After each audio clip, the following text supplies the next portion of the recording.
let's do a cheers to the Sobeys and Safer Liquid Beer Release podcast. We ride again. I love you guys. Careful, that cake's hot.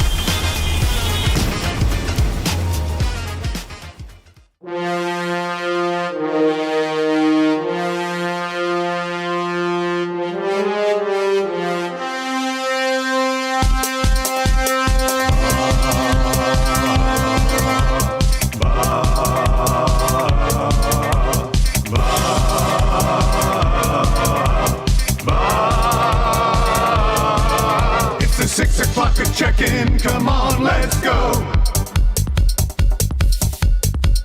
It's the AM Nasty Big Hello. It's not static, AM radio. It's the Cool Bed Red Hot Nielson Show. Let's go.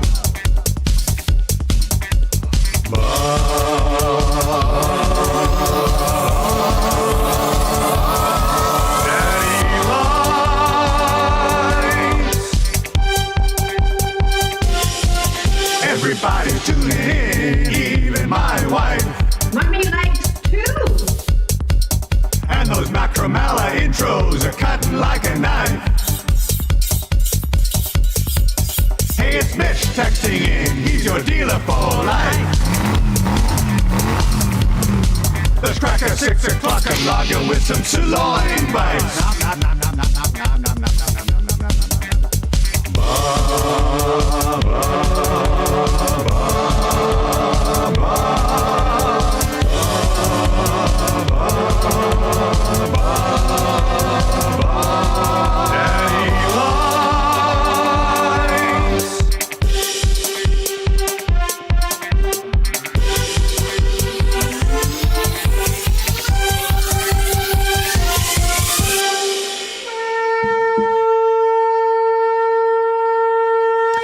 .05, you were tuned into the Nielson Show. Lieutenant Eric Will Fraser in for Dustin Nielsen and YouTube Trev.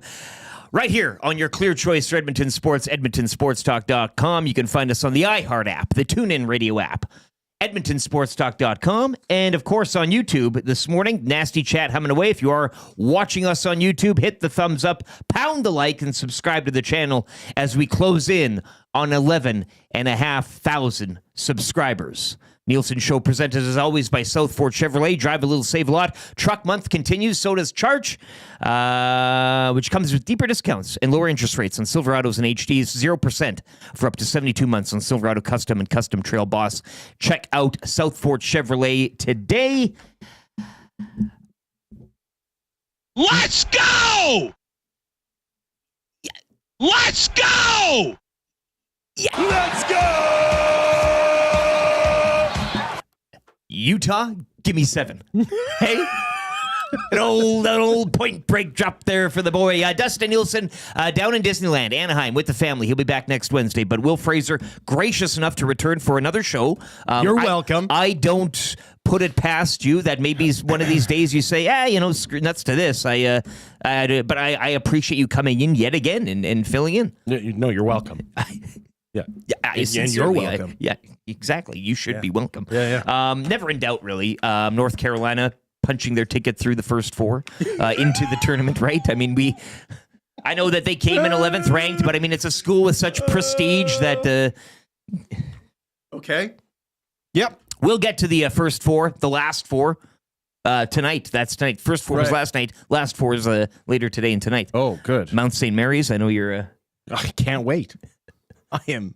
Go Mountaineers. Yeah. Okay? Yeah. Let's go! Yeah. Look, it was a huge night here in the city and a huge night if you're an Oilers fan, wherever you are watching or listening around the world. Once again, Yeah, Told You So took a real beating last night, right? Told You So guys not having a great day today. I said they'd be fine. Oh, okay. I always thought they would be fine. I believe you, yes, but Told You So guys having a tough morning. I did my morning routine this morning, waking up and going to the washroom and perusing Twitter and getting, the depression chemical going really early. Yeah. And, already I saw... The anti-dopamine? That's what it is. Yeah, that's the scientific name. But, tweets and takes from last week saying that this team, might not even make the playoffs. Why do we do this? We don't need to get into what we did yesterday. Why do but it's we all going to do be this? fine now. It's all going to be fine. Everything's solved. They were scoring for fun. Ekholm's back. The Nuge. Hello. Here he is. Yeah. 40 wins on the season for the Oilers as they smoke Utah 7-1. It's one thing to take the lead, but then to not relinquish the lead. Anybody can just take them. Right? I know the reference. I mean, look, this team hasn't been scoring a lot lately. For a while. The game against Dallas, a bit of an outlier there, you could say, but the Stars worked their way into that game. I still profess that Dallas didn't bring their full game there a couple of weeks back. But last night, the Oilers out of the gates, out of the chute, looking great. 5-on-5, Skinner top line, Pickard in net. And they never really stopped. So this was encouraging. This albeit against a Utah team that perhaps is a few rungs, or should be, below this team in terms of talent. This was a full game, a complete game, something which we haven't seen from this team in a while. A little bit of depth scoring mixed in. The one funny metric from last night is Leon Draisaitl's 18-game point streak. Goodbye. It's all over. In a 7-1 victory. I don't even know why I'm watching anymore. So your thoughts on the game last night? Obviously, it's a celebration. I do still have my shirt on. I probably should have been off and on the floor. Right. Yes. Yeah. And the hat. I didn't want to ruin the hat and knock that off. It's a gorgeous blue. Is it not? Yeah, it's kind of got that river color. And Riverhawks, the Hive Product Marketing, Will, is where you can find it. Official merch partner of Edmonton Sports Talk, promotional products that bring the buzz. Bzz. Check them out today, thehiveproductmarketing.com. If you want to look as good as we do in our EST garb. 780-218-9999 is the Paris Jewelers inbox. It is a Wednesday, an Wednesday. You've seen Throw Mama from the Train. You've been here on a Wednesday show before. Sure. Yeah. So we can talk about our favorite moments and anecdotes from the movie, right? Sure. Yeah. Paris Jewelers inbox today, once again with them, 55% off. Yeah, give me a soda with some ice in it. Aaron! You little horse that.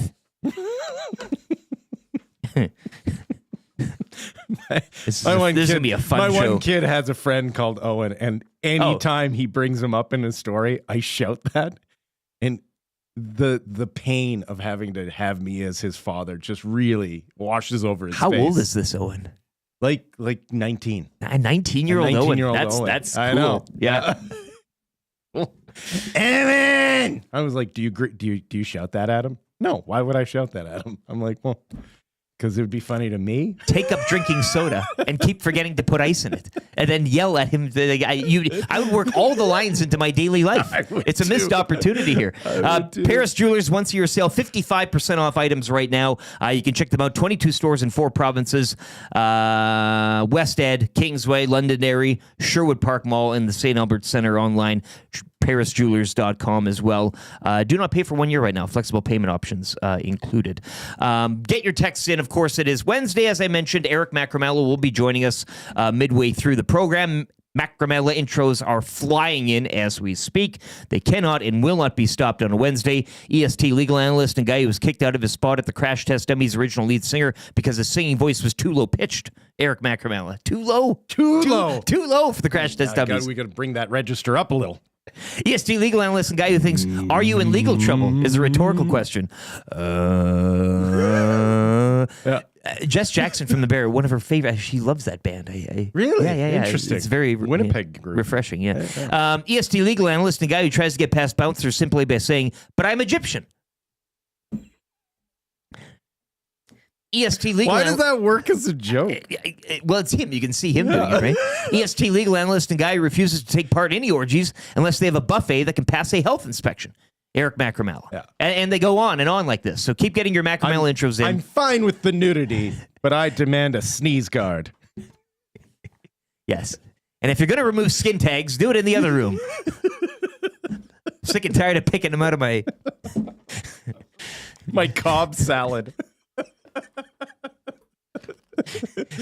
There's skin tags in the Cobb salad. Yeah. Okay, well, we've hit a low now. You'll probably win text of the day for AW via a Macramalla intro. And maybe if you work in Cobb salad as well. I'm just saying, we're paving you the path. Get to A&W today. They got the stacker deal now. Single stacker $3.99, double stacker $4.99, or the world famous triple for only $5.99. You got the lettuce, you got the tom, you got the onion, the pickle, the secret sauce. It is bound to be coming back for more. Get to A&W today to get the stacker deals. X-Ray J, I wanted to see if LTE was running around the desk studios naked. Pervert. No, come on, clean it up, man. You got to pay for that. This guy pissed his pants at our summer party. Hey, you were there. Did you see X-Ray J? No, I probably missed that. I got to bring it up. It's his claim to fame. It's his. That's a bad claim to fame. It is not. I would not say he's a guy that fits the bill, and he's damn. And as you should be, X-Ray J. There's nothing wrong with that. I didn't ask for bacon bits in my Cobb salad. Joe Balaneski says. Look, it's a celebration today. Let's bring in the guy who should be running around here naked. Oh my God! If there was anybody to be running around here naked, it would be YouTube Trev. I think he was in like 3 hours early this morning. Yeah. No, he was spry. Yeah. As they say. Probably didn't sleep a wink. Yeah. So happy. Yeah. Out of Kleenex at home. Yeah. Trev, how you doing this morning? Doing good, boys. How you doing? Great. Yeah. Fantastic. Yeah, it was good. Yeah. Wasn't that a breath of fresh air last night? Oh my God. What? It's true. Look at their schedule. I can't remember the last time they had a game like that. Everyone was talking about it on the broadcast. Not even the Dallas game, though. That's the thing. They let Dallas get back into it, right? You know what? Like, you can't say that was the game where they scored goals. But since the Vancouver beating. Yeah. What was that? February? January? You're right. Something like that? Yeah. No, Scoring it was for nice. fun. Scoring for fun. I was man. cooking. I was dancing. I was watching with a smile on my face. Great. What did you have on the hibachi last night? What was the I had Caesar salad, rice, and a chicken. Some chicken. A full bird? With it was chicken breast. Oh. It's actually pretty simple. Caesar salad and rice is an interesting combo. It was pretty good, but the chicken, actually, it's 2 ingredients. That's it. Parmesan, grated Parmesan, and mayo. You put those together and put it on the chicken. 3 ingredients now. Well, with the breast. Yeah. With the breast. The sauce. Don't forget the breast. The sauce. It's 2 ingredient sauce. And boy, oh boy, that's just, it tickles my fancy. But yeah, what a tremendous night. What a tremendous effort by the Edmonton Oilers. I was really happy last night. I really was. Yeah. As you should be. I mean, we talked yesterday about this team and the ups and downs.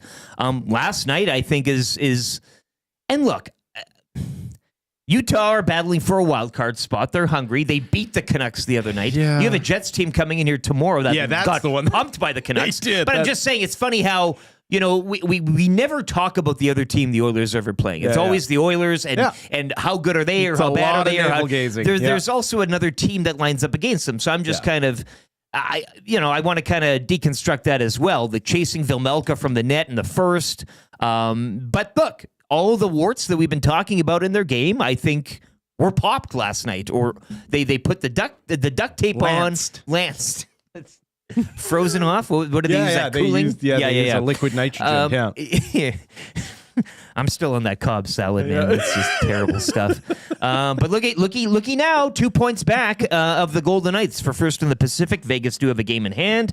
The LA Kings have 2 games in hand on the Oilers. They are now 3 points back of Edmonton, who have now won 3 in a row and will go for their 4th straight win tomorrow when the Jets roll into town. Should be a dandy.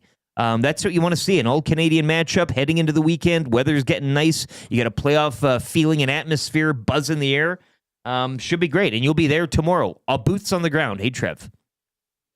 I will be there, and I will be loud, and I will be... I'll be pumped. This will be a good one. Yeah. I can't wait. Just obnoxious, hey? Yeah, I might be that fan. Yeah. We'll see. You be that guy. I might be that guy. But, yeah, no, it was good. It was... One line went out there. They look great. The second line goes out there. It's okay. That's good, too. And then the third line, Nuge, Podkolzin, and Arvidsson, they might actually have something cooking there. But that was, I will say, I love Nuge. I really am a big advocate for him. He's awesome. But that was for sure his best game in many months, I'd say. Coming off games. The 3 assists against the Rangers, too. The puck was following him. He was making plays. It was very productive, but he was very noticeable. I loved his game last night. I think what always annoys me about the fan who doesn't appreciate Ryan Nugent-Hopkins is they're not watching. Right? They're watching the puck. Yeah. And if the puck's going into the net, they appreciate And who's putting it in. Ryan Nugent-Hopkins is just such a complete hockey player. Like when he's not scoring, he is still contributing. And so I'm just happy that he gets recognized on these nights when he contributes on the scoreboard. But man, I wish he got recognized more often for the stuff he does away from that scoreboard, because it is so consistent night in, night out. We talked yesterday, too, about players out of the lineup and how big you miss them. Matthias Ekholm drawing back in last night, 4 block shots. Wallman, another 6 to add to his resume as well last night. Yeah. It was all a little bit of physicality, too. Nurse dropping the gloves. I mean, everyone loves to see that. I know the one question mark was Pickard starting. We'll get more into the game, I guess. It is the topic du jour, but .967 save percentage. Utah did pepper him. Maybe not the best quality, but certainly got the volume in last night. Allowing just by one the goal. end of the game. Yeah. Right? But again, we've seen this team in the past, kind of turn off a few gears and let the other team score a few or whatever. 30 shots, 29 saves. Pretty good for... I'm pretty sure the Oilers were up 5-0 and the shots were 28-14 at that time. Yeah. It was an embarrassment by the Utah Hockey Club last night as far as what they were able to generate and what they've been bringing into this game. Yeah, but blocked shots is a big key to this Oilers club. When they show up, and they did in spades last night with 22 block shots. I mean, that can be a real difference maker. 780-218-9999 is the Paris Jewelers inbox. Get in, and you're playing for text of the day, $20 to A&W. Your morning announcements brought to you by 100.3 The Bear, Edmonton's best rock. I had a nice little chat with Scott McCord earlier today. You can catch Scott, Bree, Jess later on today on 100.3 The Bear. But going around the league from last night, and Trev will have more on the sports update, but Canucks waxing the Jets 6-2. Big night in the Western wildcard hunt as a lot of teams were taking to the ice. Brock Besser with a pair of goals in that one. Can also tell you the Flames with a bounce-back win at MSG, 2-1 over the Rangers. Rangers, what was it here? I think I just saw 13 shots. Flames out shooting 35-13. The Rangers continue to struggle. Oh, well, Stick a fork in them. They were always kind of There's raw talent there that can kind of keep you buoyant. Yeah. They kind of had that little bit of maybe we're going to turn things around, but no, they're done. I don't think Drury knows what he's doing. I'm starting to think that. And I think other people are figuring that out in the organization, and now they're not having faith in him, and that trickles down. Yeah. The Habs moving into a playoff spot, I do believe, last night. They double up the high-flying Senators 6-3. Senators now occupy wild card 1 in the East. The Habs are in wild card 2 as we wake up this morning. Both teams red hot, 7 wins in their last 10. I'm also starting to think if you have a culture problem in your dressing room, JT Miller might not be the player you should bring in to fix it. It's a bold move. It's a bold move. We also unearthed this nugget. Dylan Holloway, not 1, not 2, but 3 assists last night for the Blues as they defeat the Nashville Predators to the tune of 4-1. Stars in overtime over the Ducks, 4-3 as well. So, as mentioned, Sens and Habs wildcards 1 and 2 in the East. When you look at the West this morning, the Canucks occupy wildcard 2. They're on 75 points, tied with the Blues, but also have a game in hand on St. Louis. The Flames 73 points, Utah sitting at 71. So every night now, things will be changing, things will be moving.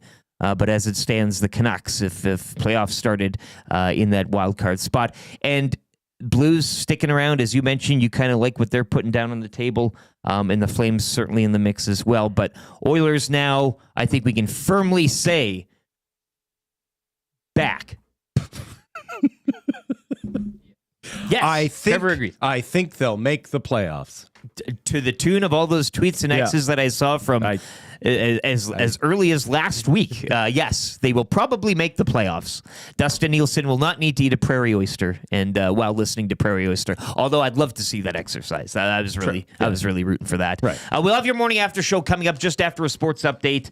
We'll kind of take it around the world of sports here in a matter of minutes. But to set up the rest of the show for you today, the Fan Zone at 6:40. Which is basically, again, a deeper dive into last night's game and a bit of a glance ahead to tomorrow. Jamie McLennan of TSN will be by at 7:05 for Pro-Am Sports.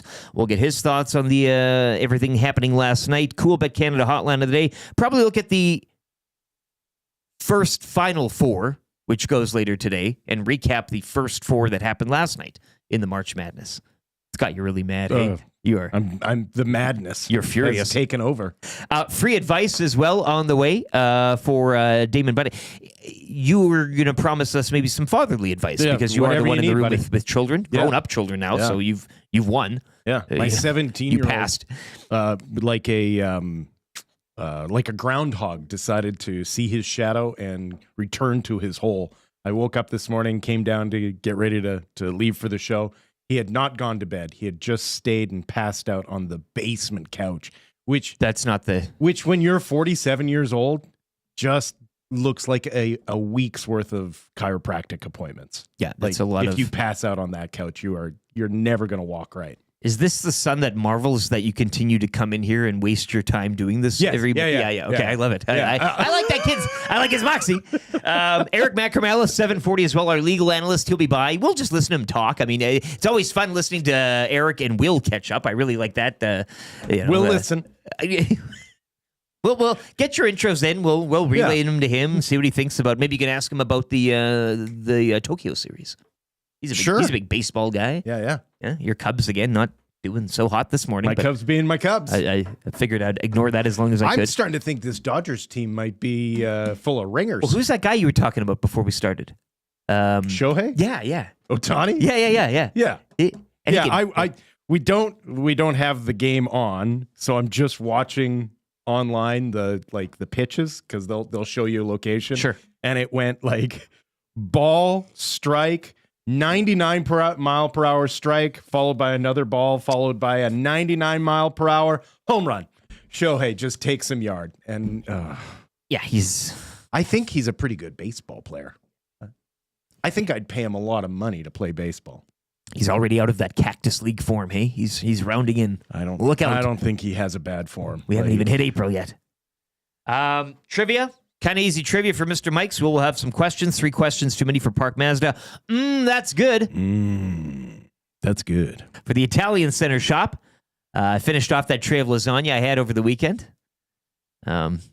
Yeah. Good? That lasagna, man, is just... Everything there is incredible. You'd say it's... That's good. You should have auditioned for the Crash Test Dummies. Yeah. Maybe. ESPN's Greg Wyshynski, a hot lap around the NHL, Marmot Basin Snow Report, and the wrap for William Huff, all on the way on a Hump Day Wednesday show. Wednesday. Are we allowed to say that on air? We can do whatever we want. Oh, my God. Yeah.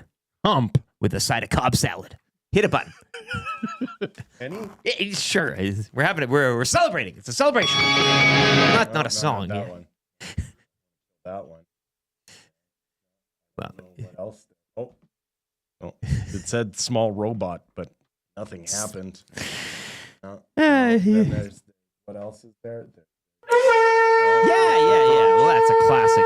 There. If you want a conch question, a conch. How about this? A conch to Ryan Hopkins, Zach Hyman, Connor McDavid, Matthias Ekholm, Vasily Podkolzin, and Victor Arvidsson as well. I gave it the old conch. Sure. Yeah. We'll do it all. We'll unload the clip for you this morning. Anything you want. Nielson Show songs and sounds, as always, to remind you, brought to you by Totem Outdoor Outfitters. New gear, used gear, trade and consign. A sport for every season. Consign? Cosign? Consign? Yeah. As in consignment. Consign. A sport for every season with hockey equipment and skates ready to go year-round. I know I'm in the market for some curling shoes. Might be hitting up Totem for those. A family store that takes pride in finding the right fit for you. Visit them today, 7430 99th Street, or online, www.totemoutfitters.ca. That was your NHL picture. Just taking a quick look, as I mentioned, March Madness, that'll continue. The first round will wrap up later on today. St. Mary's will take on American at 4:40. Xavier in Texas at 7:10. Yesterday, UNC, no doubt, 95-68 over San Diego State. And it was Alabama State in a thriller, 70-68 over your St. Francis Red Flash. I know you had your sweater out, your SFU RF. Yeah. Bold letters. But the Hornets are off to the tournament. They're in the tourney. I know you also wanted to print out a A knit. Yeah, we'll have to fill out our knit. But you've got your bracket already filled out. I love how you screw the first 4. You are just in. Yeah, I'm in. You're jumping right in, swan diving. Yeah, my bracket already busted. As it should be. Yeah. Now you don't have to worry about it anymore. Yeah, the pressure's off. Clippers over the Cavaliers, 132-119 in NBA action. Celtics sink the Nets, 104-96. Just 4 games in the NBA, 2 other ones. Warriors 104-93 over the Bucks, and the Hawks winning on the road in Charlotte 134-102 over the Hornets. A handful of games in the NBA later tonight, highlighted by the Nuggets visiting the Lakers. I'm sure Dusty will put off whatever activity that was scheduled for later this evening to find a place, maybe in his hotel, cozy up to the wood at a hotel bar, and turn on his Lakers and the Nuggets. You like Luka in a Lakers jersey, do you not, hey? Well, that's, as I said yesterday, you've got the present and the future. It's great to have that. Few things have been as disturbing and upsetting than what happened in the NBA this year. From a Mavericks point of view? You're a big Mavs fan. From a league management, like that is... If I was a fan of any team other than the Lakers, I'm walking around bewildered by what happened. Well, they had such good vibes going for them, did they not? They were going to eclipse everything. They had all the money and everything. The in-season tournament is just, was it the Emirates in-season tournament? the All-Star game, they got cooked from the NHL by that. I mean, that was a kabong over the head. Yeah. So you've lost faith. The NBA is not making the playoffs, to put that in Oilers terms. Just the fact that you allow that trade to happen, like without investigation, like that you allow insanity to occur and walk around and be like, no, this makes sense. When everybody looks around and says, it's what you want, it's what you need. That's not a normal, like, no one would agree to this. Like, you know why this happened, right? There's a million theories. No, but you've heard of that one theory that Michael Finley of the Mavericks, Doncic was close to eclipsing him on a team record. So he said, no. Yeah. Not while I'm driving this ship. You're out of here, son. You got to respect your elders, you know? I think it's the AGM pulling the strings. The idea of ruining the franchise in hopes of moving it to Las Vegas makes more sense than just about anything, because if I was a Mavericks season tickets holder, I'd burn it. It never happens again. You're not allowed to burn them, though. You'd get in trouble. Yes, it's true. Yeah. They don't like that. Bootsy says LT is so rich that the word consign is foreign to him. Yeah. Never heard of it. Yeah. Rich, stupid, same thing. Let's get to a sports update here from YouTube. Trev, more information on this sports update as well. We'll be back with this, but it's the bids for kids. You can join Dusty, Trey, and Tyrell Ford April 8th. But Trev will have more information on that. We'll be back here breaking down the Oilers' big win over Utah with the morning after show, the Fan Zone as well. That's going to take you through hour 1 of the Nielson Show. LTE, Will Fraser, YouTube, Trev, on your clear choice for Edmonton Sports, edmontonsportstalk.com.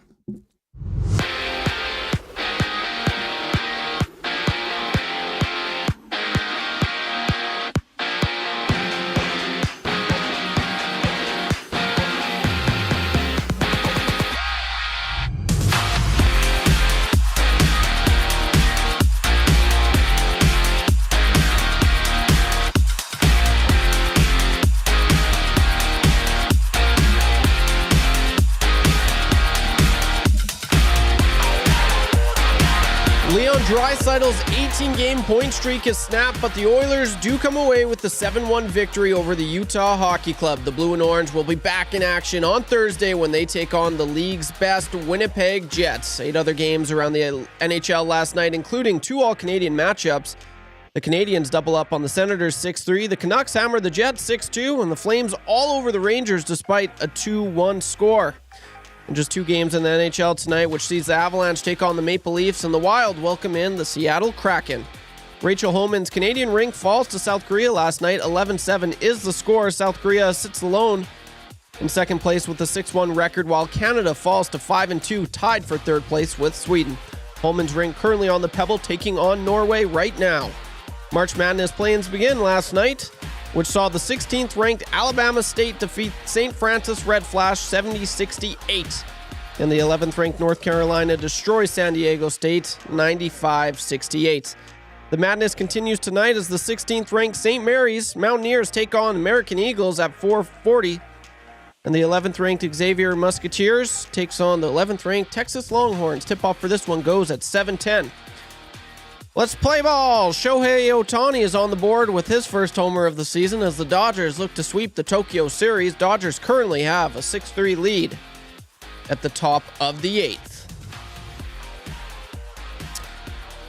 Join Dustin Nielson, Trey, and Tyrell Ford and other special guests on Tuesday, April 8th at the Bell in Scona for Edmonton Sports Talks Bid for Kids, presented by Gia's Construction, a live on-location show featuring a delicious appetizer buffet, silent auction, 50/50, and more. Tickets are limited. Find them today at www.kidsportbidforkids.com.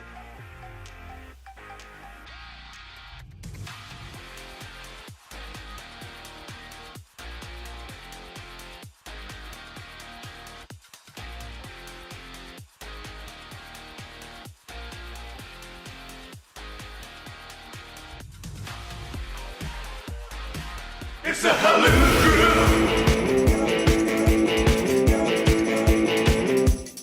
It's the Halloo Crew.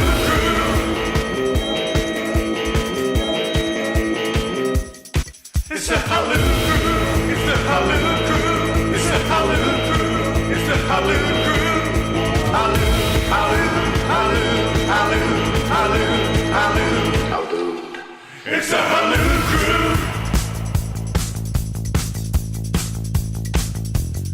It's the Halloo Crew.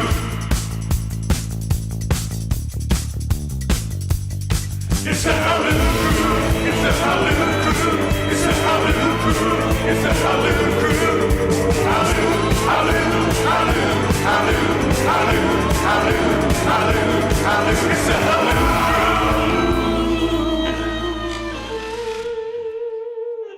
Crew. I still think it's Glue Crew, but 6:35, you are on the Nielson Show, EdmontonSportsTalk.com, iHeart and TuneIn radio apps, and on YouTube. We are ever so close to changing 100, so let's get that out of the way in this opening hour. Lieutenant Eric Will Fraser, YouTube Trev, you heard him there on the sports updates. And yes, www.kidsportbidsforkids.com. That's where you can go. Join Dustin Nielson April 8th at the Bell in Scona. He'll be alongside Trey and Tyrell Ford. It'll be a nice evening. Delicious appetizer buffet, silent auction, 50/50 prize raffle, and a little hot stove with the boys. So it'll be a fun night out. Get out there, support a good cause. Once again, www.kidsportbidsforkids.com is where you can go for that. The Nielsen Show presented, as always, by Southfort Chevrolet. And we are coming to you live from the Popeyes Louisiana Kitchen Studio, Reed's favorite place for fried chicken. You can get the new value menu as well. 5-piece nuggets, fried pickles, mini chicken wrap, mini chicken sandwich, and blackened cauliflower, all for just $4. Morning after show right now. Let's get into it. Oilers 7-1 victors over Utah HC last night. Everyone getting into the points except for one Leon Draisaitl, who had his point streak snapped at 18 games. What a loser. Well, and a bit of worry, a spot of bother as well for him as he went down. It was an awkward... I don't even know what area of the body that would have been. If I was to take a guess, like a high, is that an adductor? What's the adductor? Is that kind of the hip thing or whatever? I'm just taking a guess here. I think hip flexors to the outside. Yeah. And so, yeah, you're right. It's groin. Somewhere in there, Yeah. hey? And but he was still moving around and everything. So, you can't keep a good horse down. And certainly he got back out there and did what he did. I just didn't. A common saying. A parlance. Consign. Let's get into your morning after show here. And play along if you want as well. 780-218-9999. Is that? I swear that's from a song. I'm sure it is. A Crash Test Dummies Yeah, tune. exactly. Yeah. Your EST big moment that happened last night, boys. What do you got? I'm gonna go, if I may, jump in the McDavid goal. Oh, okay. Great pass. Just ridiculously good pass. That was from Evan Bouchard. Yeah, sometimes he leaves you wanting a bit more on the defensive side of things, but it's those moments that you say he's a cut above. It's not sometimes. I'm going to say sometimes with the lowercase s. I think Let's you move could on. just say it's a big he win. leaves you wanting stuff defensively. Full stop. Okay. Not sometimes. All the time. But you're right. It was a good tic-tac. But makes up for it with his vision and touch. And, yeah, just a great... And Yeah, Connor McDavid doing Connor McDavid things. For me, the big moment was the first goal. Ryan Nugent-Hopkins. That was it felt like a backbreaker for Utah. Like it Only felt their fourth shorthanded goal this season. Yeah, too, it felt like Utah felt like they were holding on, had their moment, and then Nuge with a beauty backhander. Just kind of really opened the floodgates from there. Yeah, I mean, Oilers started strong. We've seen them start strong before, then the other team maybe get a few flukes or a few quick ones in. Yeah. But this goes the other way. Trev, what's the big moment for you from last night's Golapalooza? Okay, well, I was going to go with Nuge's shorty as well. Well, you still can. Yeah. No. Yeah, we can. Yeah, I mean, that was huge for him. Who knows? Like, if he doesn't score that, what's the outcome of the game? Utah, they could score that power play goal, right? They're up 1-0. I like it. Right? Yeah. No, Anything could happen. Did I just say 1-0? Yeah, right? So it totally changed the game there. And it was good for the team, but just for Nuge as well, who I think, like as I said earlier, he's coming off two. He didn't have a single 3-point game all year, and he had one the last game they played. And he got some back-to-back now. So that's big for him. Hopefully this helps him out as a player. And it did. Like he was all over it. It sets up the second one as well. that was a nice pass. Which was awesome. But then he was on it for Podkolzin's goal as well. So yeah, that goal was huge for the team. But I think it was even bigger for number 93 right there. Play along as well, 780-218-9999. Let's continue on here. What was your super stat of the evening, gentlemen? Anything, I mean, you can pick from a lot of things, either team-wise, individual-wise. 40 wins now in the campaign through 68, played for the Oilers. Third straight win. Obviously, I mean, the point accumulation from the big dogs. And, Arvidsson's 10th of the campaign. Podkolzin. We can finally play the Podkolzin goal song.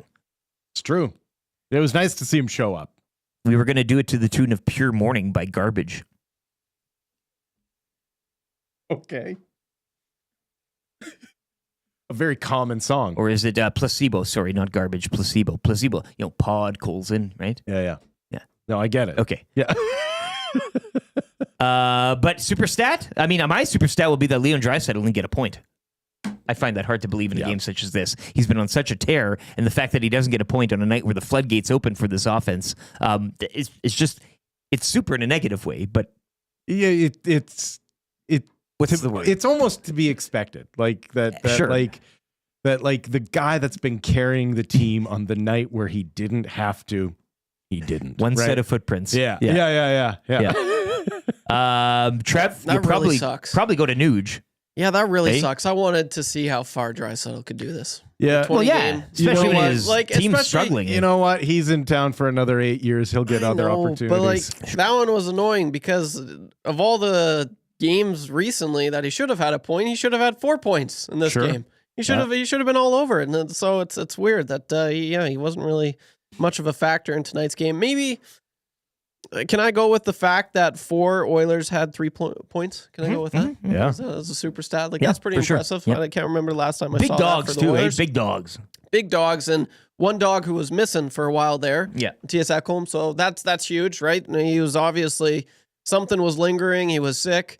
He talked about it. He's a very vocal guy out there, but if you listen to any of his pre and post games, he sound like a guy going through puberty or something for the last little bit. His voice was just crackling quite a bit. So yeah, he's back, and being able to, I wouldn't say 100% Matthias Ekholm, but maybe close to 90%. It was on full display last night. Hell of a game. Kelvin Pickard, as mentioned as well, just letting in that 1 goal on 30 shots faced, 17-7 now on the campaign for the guy they call Picks. 4th star of the evening, your 3 stars from last night's game. Ryan Nugent-Hopkins, a goal, 2 assists. Zach Hyman, 2 goals and an assist. Matthias Ekholm, a goal and an assist. Gentlemen, who would you have selected for your 4th star from last night's contest? Are we just simply going down the points line here, or is there someone else's work that you'd like to kind of point out? Yeah, I think I'd probably throw Darnell Nurse in there. Another really strong game. Showed up when he was called on. I didn't want him to fight, honestly, as soon as I saw him meet at center right. I'm just kind of like, this just feels like you're going to break a knuckle. Like, because he is so revved up. He is so valuable clearing that front of the net. So when he is playing physical, He's an absolute difference maker. I know the hit metrics sometimes too. People like to balk at that, and it's counted different depending on the buildings. But 7 hits for Nurse last night on the register. That was 5 more than Matthias Ekholm, the next closest defenseman, leading the team by a mile in the hit department. So Nurse bringing the physicality, and I'm sure people loving that. Although maybe, take it easy on the hands in the mitts. Trev, what do you got for a 4th star? Anybody jumping off the page or? Yeah, I'm going to agree with Penner's Pancakes in the nasty chat. Boosh was a +4. I think he was pretty solid last night. What the big thing, a solid, great night for Evan Bouchard is when you don't raise your eyebrows. And I wasn't raising my eyebrows a heck of a whole lot. Although that pass on McDavid's goal, like that was a nice, I don't know what you call that, but whatever he did there, that was pretty smooth. So, yeah, he's strung along in the last few games. He's looked really good. +4, 1 apple, 0 giveaways last night. 0 giveaways. These guys are 100% accurate in their stats. I'm just joking. But 3 takeaways. Yeah, the numbers don't lie. The numbers don't lie. The numbers don't lie. Yeah, he's a hell of a player. He didn't give away the puck at all last night, but he took it away 3 times. So I'd give it to Evan Bouchard, 4-star. 30th star of the evening, I'm going with Karel Vejmelka, who, as Jack Michaels pointed out, does sound like a Bond villain. It's funny because he was one of those goaltenders, right, that prior to and at the deadline, a good throng of Oilers fans were screaming, "Give me Vejmelka! Give me Vejmelka!" Yeah. And it's kind of fitting that he gets chased after one last night. 786 save percentage is his final tally on the evening, and a guy like Kelvin Pickard. And now again, say what you will about the clubs and the star power that they possess on each team, but Vejmelka 786, Pickard allowing 1 goal and 30 shots. Yeah. I think it's quite telling. So Vejmelka, you wear the 38th star from last night. That is your morning after show. Once again, Oilers 7-1 over the Utah. Back on the ice tomorrow. Huge game. It's the EST WST Bowl. Jets and Oilers tomorrow night from Ice District. Trev will be dancing around. What are you bringing? What's going to be your attire? What do you wear? A toque, a cap, a jersey, obviously. But do you have like any sort of Oiler themed pajama pants, pom poms, any sort of garb? A cape. A flag is a cape. No, I used to wear, the green men in Vancouver. Yes. That was like my biggest thing. I always wanted to go to an Oilers game wearing that. And then when they were bringing me in, they made me take off my mask, which ruined the whole thing. And I was so embarrassed. Like, but now they know who you are. Yeah, no superhero wants to take off his mask, and that's kind of what I felt like. And I take it off, and everyone's just staring at me. It sucks. So ever since then, it kind of scarred me. I kind of just wear a jersey, keep it pretty easy. Don't go. It's good to blend in. Yeah, if things go awry, you don't want to be like, the guy with the thing. But I love when people go all out. I love those people. I'll always try and get a photo with them. But yeah, just the Oilers jersey. Oh, I got these cool kicks though. My Oilers sneakers. Oh, yeah, They're the orange and the blue. orange. I have a cowbell if you wanted to borrow it. Everybody loves sitting by cowbell guy at the game. Yeah. Wow. The only thing better is like What a penalty kill. full-size tom, like just drum. Oh, yeah. What a hit. Hey, a guy sits down next to you, pulls out a drum out of his jacket. Ah, damn it. This guy again. Nice pass. If you're looking to go to tomorrow night's game, fansfirst.ca is where you can go as we get into the fan zone right now. Fansfirst.ca, by fans, for fans, no fees. www.fansfirst.ca. It's where you can go to get your Oilers tickets leading up to the Cup run. And as mentioned, we knocked it down from last night. Utah, give me 7. Let's take a look. Let's take a quick glance. Of course, we'll be previewing the game tomorrow here on the Nielson Show. Myself, Will Fraser, YouTube, Trev in its entirety. But I think a quick glance right now to the Jets game tomorrow in the fan zone. And if you want to go, www.fansfirst.ca. Gentlemen, does it irk you a bit that Winnipeg, and we haven't seen a lot from them this season, they have been a class above the Jets, the Capitals, kind of respectively running away with their conferences as it stands. But does it irk you and concern you a bit that they get pumped in Vancouver last night? Yeah. Anytime a really good team gets embarrassed, which they don't usually do. Yeah. It always worries me that they're going to come to town angry, chip on their shoulder, looking to turn things around as quickly as possible. So it means a great opponent for the Oilers, a great measuring stick, but it also means a highly motivated crew. Yeah, they've lost. They're 5-4-1 in their last 10 here And just going back a bit, of course, 6-2 last night in Vancouver.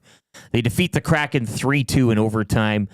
They had a big tilt with the Stars, to which they passed that test at home. That was a huge one. Clipped the Rangers before that. They lost to the Hurricanes. Then they lost to the Islanders by a goal in early March. Trev, I know that this Jets team bare butts spanked the Oilers. Seems like a long time ago, an eternity ago. Your thoughts on a Jets team coming in here a little pissed? They're going to be coming in hot. Yeah, I think that I don't think that goes well for all teams, but the Winnipeg Jets, that locker room, you hear that talk, that locker room, I feel like they have such a professional approach to the game. They really do. They have a lot of really good veteran leaders on that team, a lot of good voices.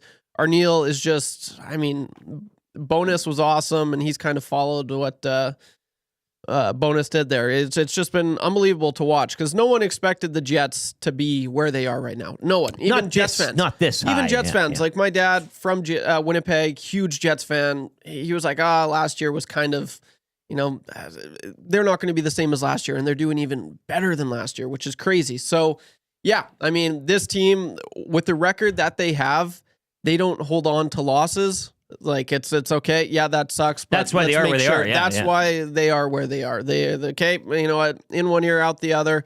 Let's not. It's water under the fridge, if you will. So yeah, they're going to be buzzing tomorrow. I think you don't get a record like they have if they hold on to losses like that.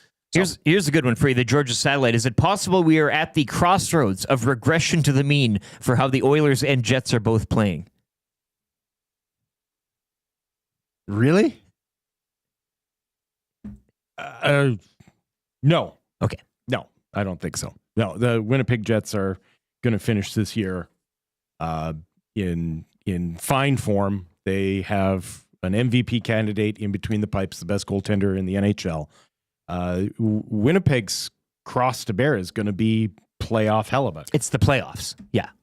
Right? It's playoff Hellebuck. But we saw a little playoff Hellebuck last night, eh? That's that would be starting early. That's always going to, if I'm a Canuck, if I'm a Jets fan, that's it. It is just that you know the top end game that Hellebuck has, and then you also know what it looks like when he doesn't have it. And your team, that team does not stand a chance unless Hellebuck is the best player on the ice, which is actually something. It starts from there. It's very rare to say that. Like, you can probably say that. I mean, is there another team that you can say that about? That if their best player isn't the best player, they don't stand a chance? It's a stretch. Right? Like you think maybe Nathan McKinnon in Colorado, but that's not true because Cale Makar can take over a game. Yes. Right? Edmonton, obviously, that's not true. I mean, Leon Draisaitl. You're maybe not looking at the big boys here. Yeah. Like I'm just kind of looking around the league, and maybe if there is a. But I'm thinking of the other top teams that are out there. Top teams, yeah. Like they live by the sword, die by the sword. Goaltending team. A raged opponent equals mistakes. Penner's Pancake says that could be something too. Jordan texts in, Oilers are rolling. He's then got a picture of Fred Durst in the Rollin' Limp Bizkit music video. Yeah. With the hat. Sure. Very apt for this morning. Yeah. Completely current. Yes. Stamp Hater. Hello, my dudes. Can I get a conch as I have waited 18 years to finally get to use this line? I'm a man. I'm 40.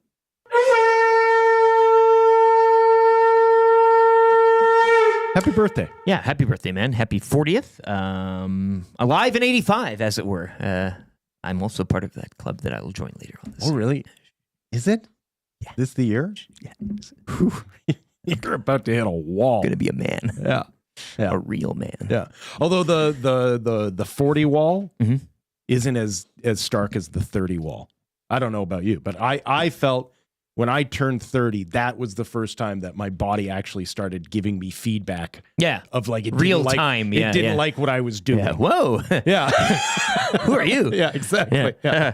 RCN says, I see the parade is back on. Ride those highs and lows like no other winky face. Exactly. And we will. Yeah, yes. It must be this tall to ride. Everybody gets on. We're going over the crest. Get tickets, the arms please. up. Yeah.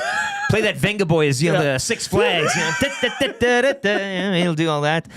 This is the fan zone for fans first. Get your texts in. Thoughts on tomorrow? It's a big one. It's as I mentioned earlier. You get a vibe in the air. The temperature is increasing here. It should be a nice day. You're heading into a weekend.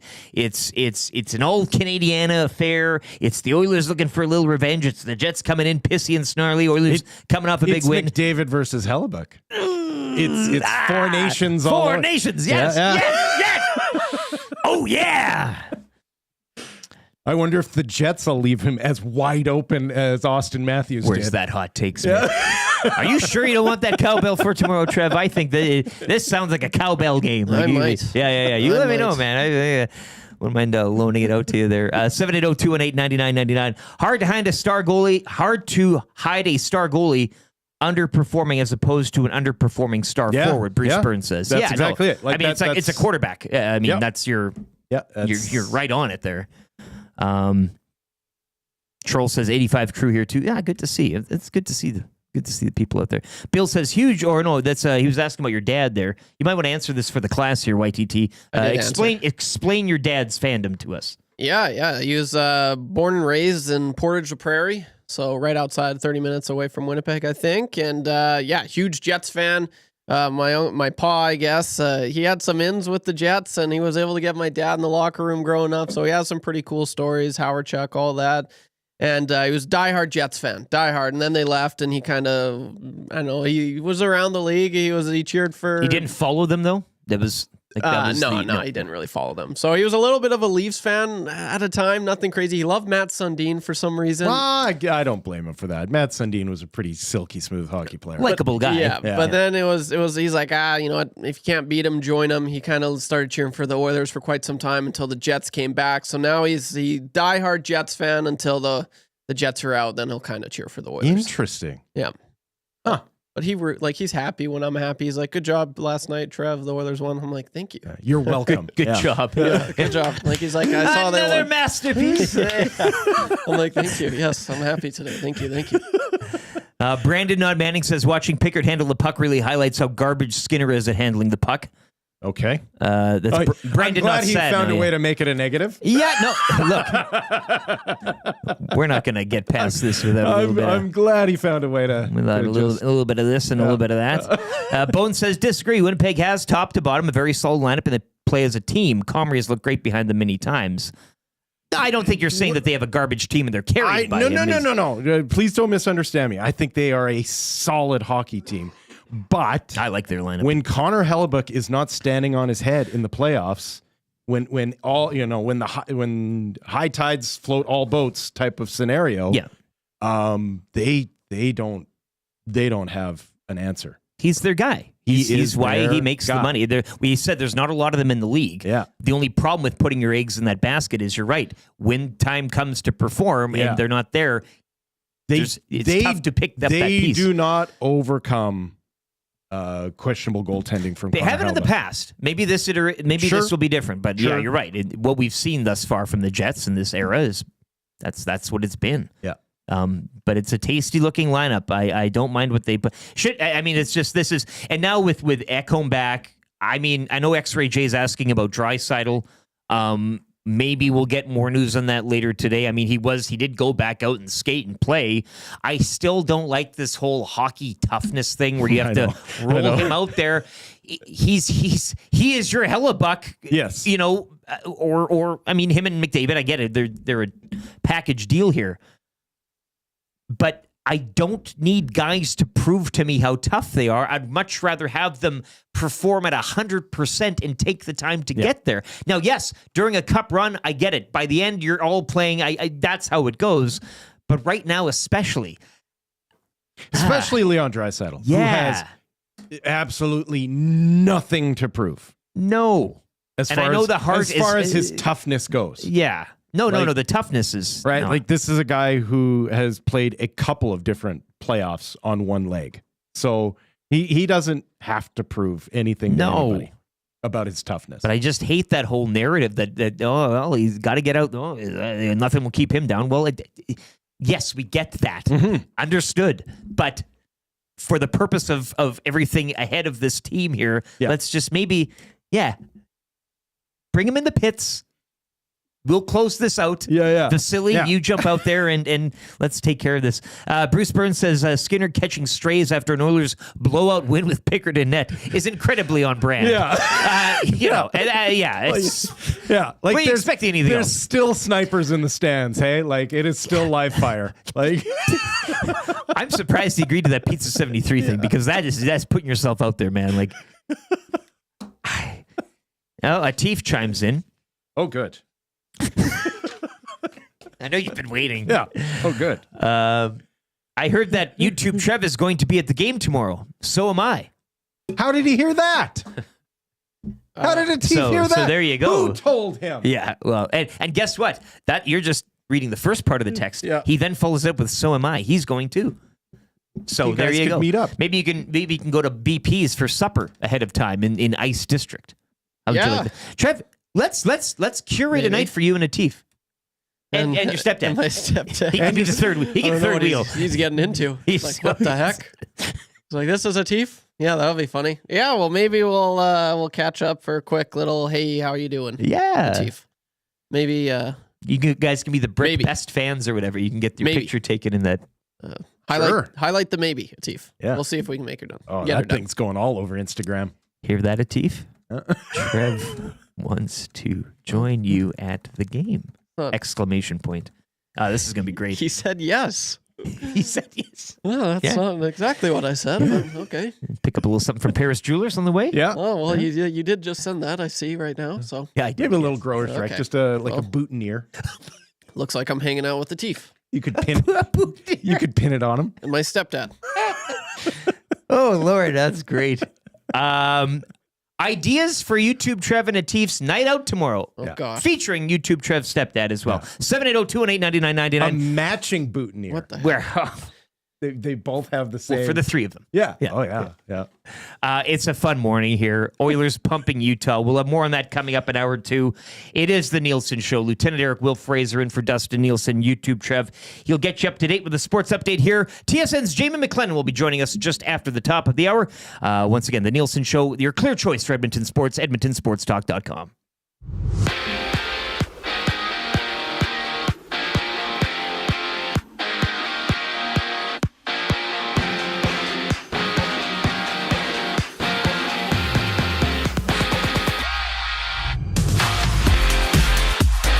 Leon Draisaitl's 18-game point streak is snapped, but the Oilers do come away with the 7-1 victory over the Utah Hockey Club. The Blue and Orange will be back in action on Thursday when they take on the league's best Winnipeg Jets.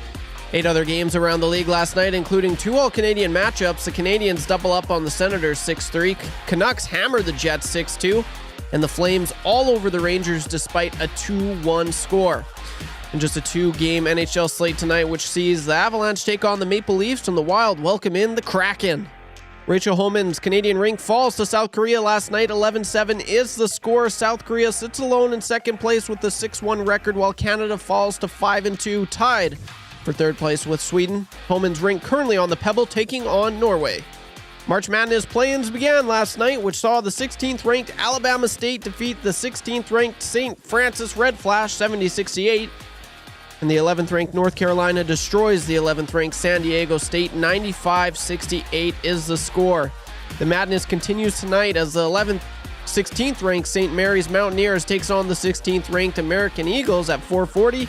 And the 11th-ranked Xavier Musketeers takes on the 11th-ranked Texas Longhorns. Tip-off for this one goes at 7:10. And that's the ball game. Shohei Ohtani got his first homer of the season as the Dodgers sweep the Tokyo series with a 6-3 win over the Cubs. That's it. Where's this thing? This sports update is brought to you by Nisku Glass. We want to thank EST and all the listeners and viewers, and what better way to give them a deal? Mention Edmonton Sports Talk or present your Nasty Club membership for a 10% discount on windshields, glass, or any of your window and door orders. Call us today to get that ugly broken windshield replaced or to start planning your spring renovation projects now.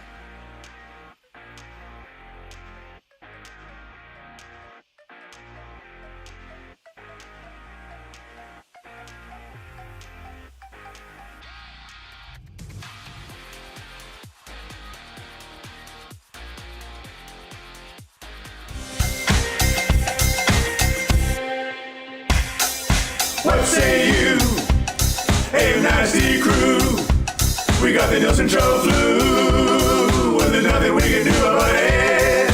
What say you? Hey, nasty crew. My wife thinks I got better things to do, but there's nothing I can do about it.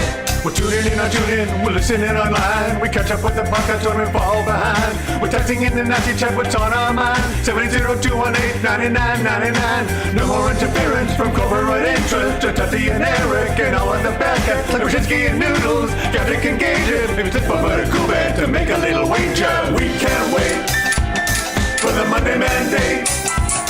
Sharky's always on time. Tommy's always late.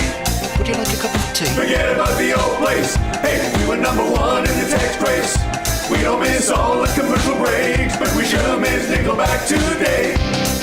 We wanna hear some hot takes and we wanna hear Renee. Wanna hold the neck up when I wanna kiss away. Beat us the tire fire and remember that name. We love every goal song, but what about the games? Macramalla, Rapaport, Dragger, Engineer. It ain't Christmas season, but they sound like reindeer. Button and my cousin and the tales of the North. All about the game in person, Dusty go forth. What say you?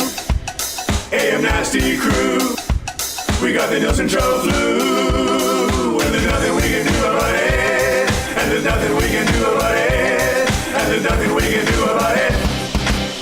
7:04, hour 2 of the Nielson Show is on EdmontonSportsTalk.com, iHeart and TuneIn radio apps, and on YouTube as well. If you are watching this morning, and we see you all in there, we see the numbers, we see the names.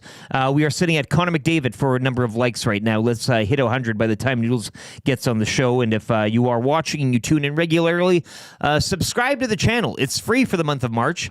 It'll also be free for the month of April, and I think it'll continue. Free subscriptions will. You don't get any junk mail. You don't get any annoying emails, nothing like that. You subscribe to the channel, and you are up to date on everything going on EST. Of course, the Nielson Show is presented, as always, by South Fort Chevrolet. Go see the crew out in Fort Saskatchewan today. It is Truck Month. Deeper discounts, lower interest rates for Silverados and HDs, 0% finance for up to 72 months on Silverado Custom and Custom Trail Boss, and the Silverado built in Canada, which is great stuff, especially right now. 90-day payment deferral or a $10,000 cashback with the purchase of a new vehicle as well. Conditions apply. We'll be joined by our insider analyst, Jamie McLennan. Get an update on where he is. I know the Senators in action last night as well, doubled up by the Habs 6-3. Both of those teams now occupying wildcard spots in the East. And, of course, we'll get his thoughts on last night's pumping. The Oilers pumping Utah HC to the tune of 7-1. Jamie McLennan, brought to you by Pro-Am Sports, your locally owned sports memorabilia and apparel specialists. Let Pro-Am help you with your team fundraiser with no-risk auction and raffle items. Visit them in-store for all details. Located in Edmonton, corner of St. Albert Trail and 128th Ave, or online, www.proamsports.ca. Lieutenant Eric Will Fraser in for Dustin Nielsen this morning as we bring in Jamie McLennan. Noodles, good morning to you. Let's just start. How many brackets have you filled out thus far for March Madness, as the first four will end up later tonight? You know what? I'm not there yet. I'm not a big March Madness guy. I like when it comes to like music and songs and stuff, you see like certain bands will put out like, hey, what's our March Madness bracket of our favorite songs, and they battle against each other. I love that stuff, but I will get to my bracket. I'm just not there yet because I have to do a little bit more research on some teams, because I'm like calling these games. I'm traveling so much. I've got to dig in and do a little better job personally.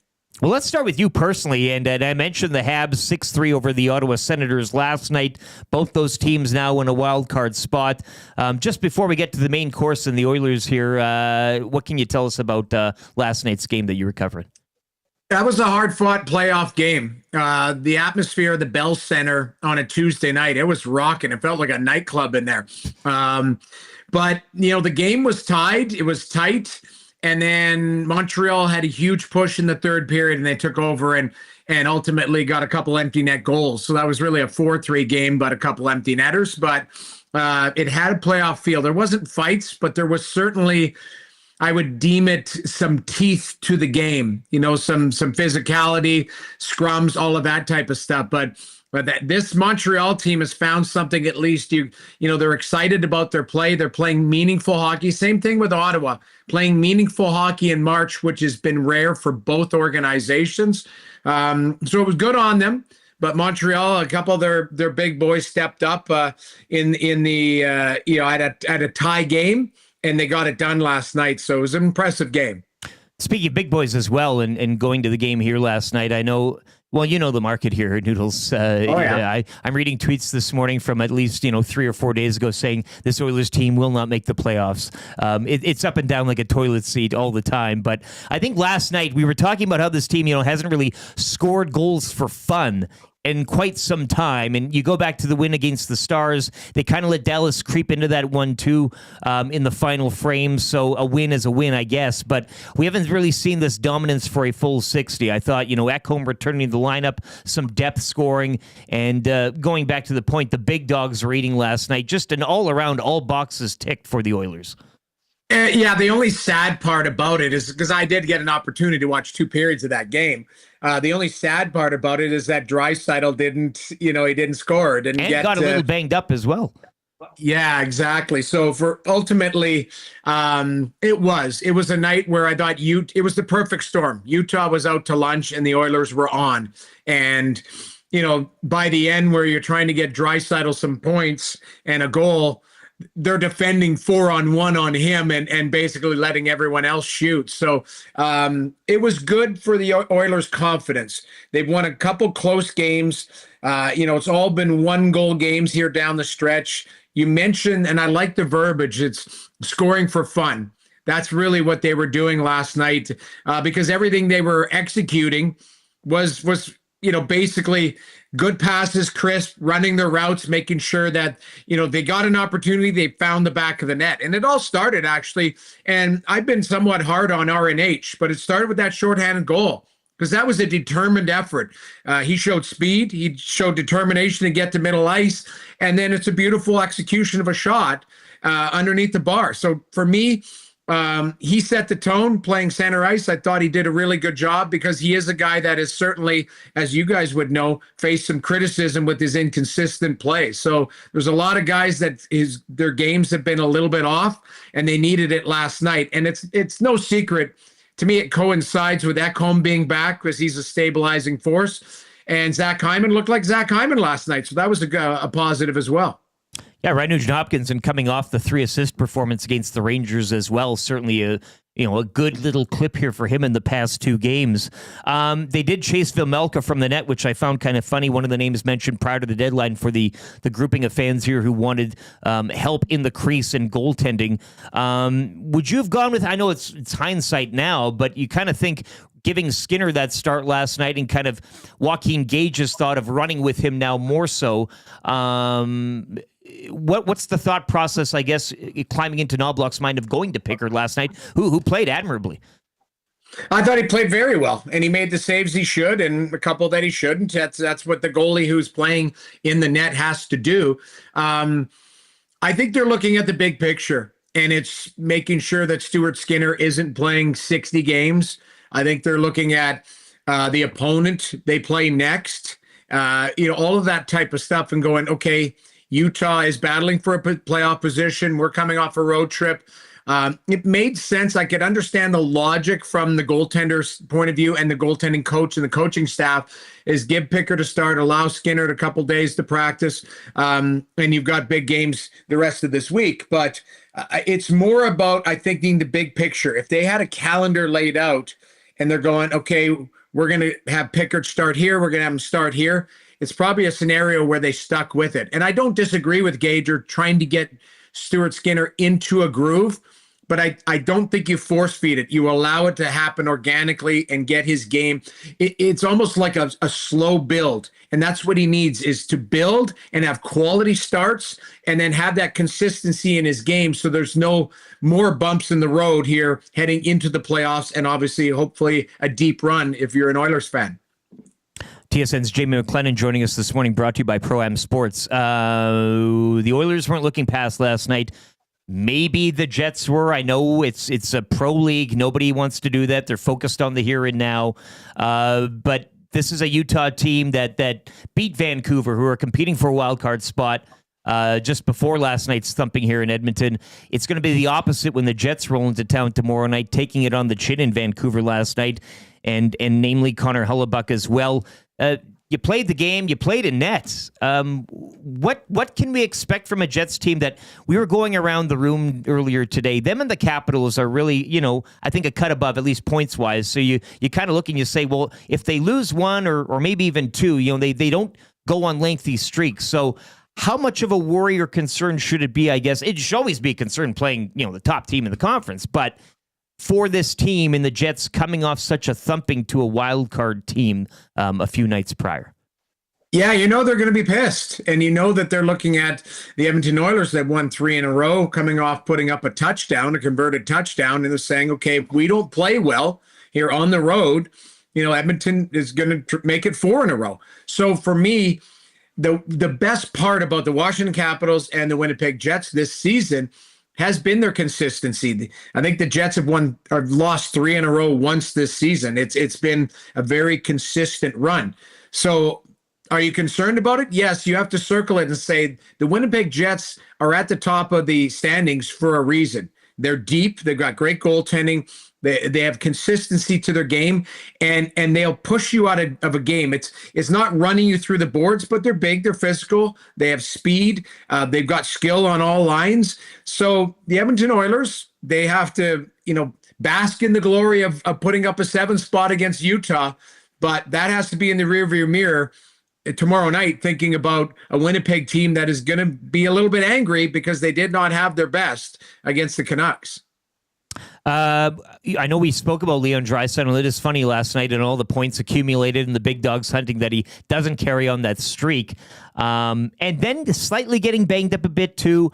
We all said too, like Will and I were talking, we know he's tough. I don't think he needs to prove that anymore. And just going out there and continuing to play, it kind of drives you wild. Wanted your thoughts on the Hart race though. And I know we can kind of touch on this week by week and things can change. But you got Draisaitl, you got Hellebuyck, you got McKinnon. Who would fill out your top 5 right now? Well, I mean, yeah, those 3 are locks. It's interesting because who else gets the love? Like it's like I look at the Washington Capitals. Is there somebody that just stands out, or is it just by committee? They're top team in the league. So maybe Logan Thompson gets a little love for Vezina.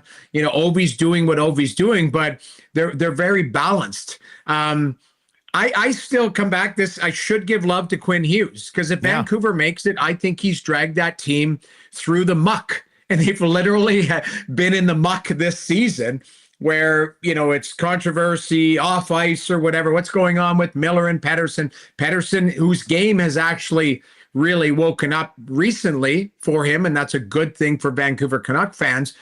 But I would argue that Quinn Hughes has to be in there. And, do I look at a Kucherov? Like, I don't think people give enough credit to the Tampa Bay Lightning. Like I still think there's a chance they can win the Atlantic. I look through the league and I'm having a tough time finding a fifth who's standing out. It was, and I know this is just an outlier, I thought Dustin Wolf should be Rookie of the Year if he gets the Calgary Flames into the playoffs. And then I had some people pressing me saying, well, could he be in the Hart conversation? I'm like, well, he's starting to get the amount of games where he gets some love. If Hellebuck's going to be in there, that type of stuff. So I am a goalie hugger, so maybe I would go Wolf, but I think that's a lean pick. It's just more of a, pie in the sky type of thing. I don't know. Am I missing somebody that is too obvious right in our face? We talked too about the Lightning, and I always we do a lot of CFL talk on the station, obviously, and they hand out the most outstanding player. It's pretty easy to kind of gauge, who's outstanding. Let's look at things. But MVP and the value, and you mentioned Quinn Hughes. We talked yesterday about a Vasilevsky as well, and this guy coming back from, getting some repairs and seeing like a healthy 100% Vasilevsky and seeing where the Lightning are right now, right? And then how that kind of helps you really gauge that value status almost not so much when they're in the lineup, but when they're missing from the lineup. Agreed, because Vasilevsky had the back surgery, missed 3 months. They treaded water Yeah. with Matt Tompkins, Johansson, like guys like that. And you're going, okay, they found a way last year just to, be a pretty competitive team. This year, if you look at Vasilevsky's underlying numbers, his goals saved above expectation, all of that type of stuff, he's right near the top of the league, pressing Hellebuck. So it is impressive what he's doing. I thought, you look at the trade that they made with McDonough. It almost had the Ekholm effect. So Ekholm comes into Edmonton, helps stabilize Nurse, helps stabilize Bouchard, all of that type of stuff. I look at McDonough coming in. They trade Sergachev away. Moser's a really nice player. He's a good skater. He had the injury, but now you've got Chernak that settles down, and Hedman is an absolute beast, as we always know. But to me, they've had that trickle-down effect, and the goaltender is a stabilizing force. He's the great equalizer. So, Vasilevsky does deserve some love.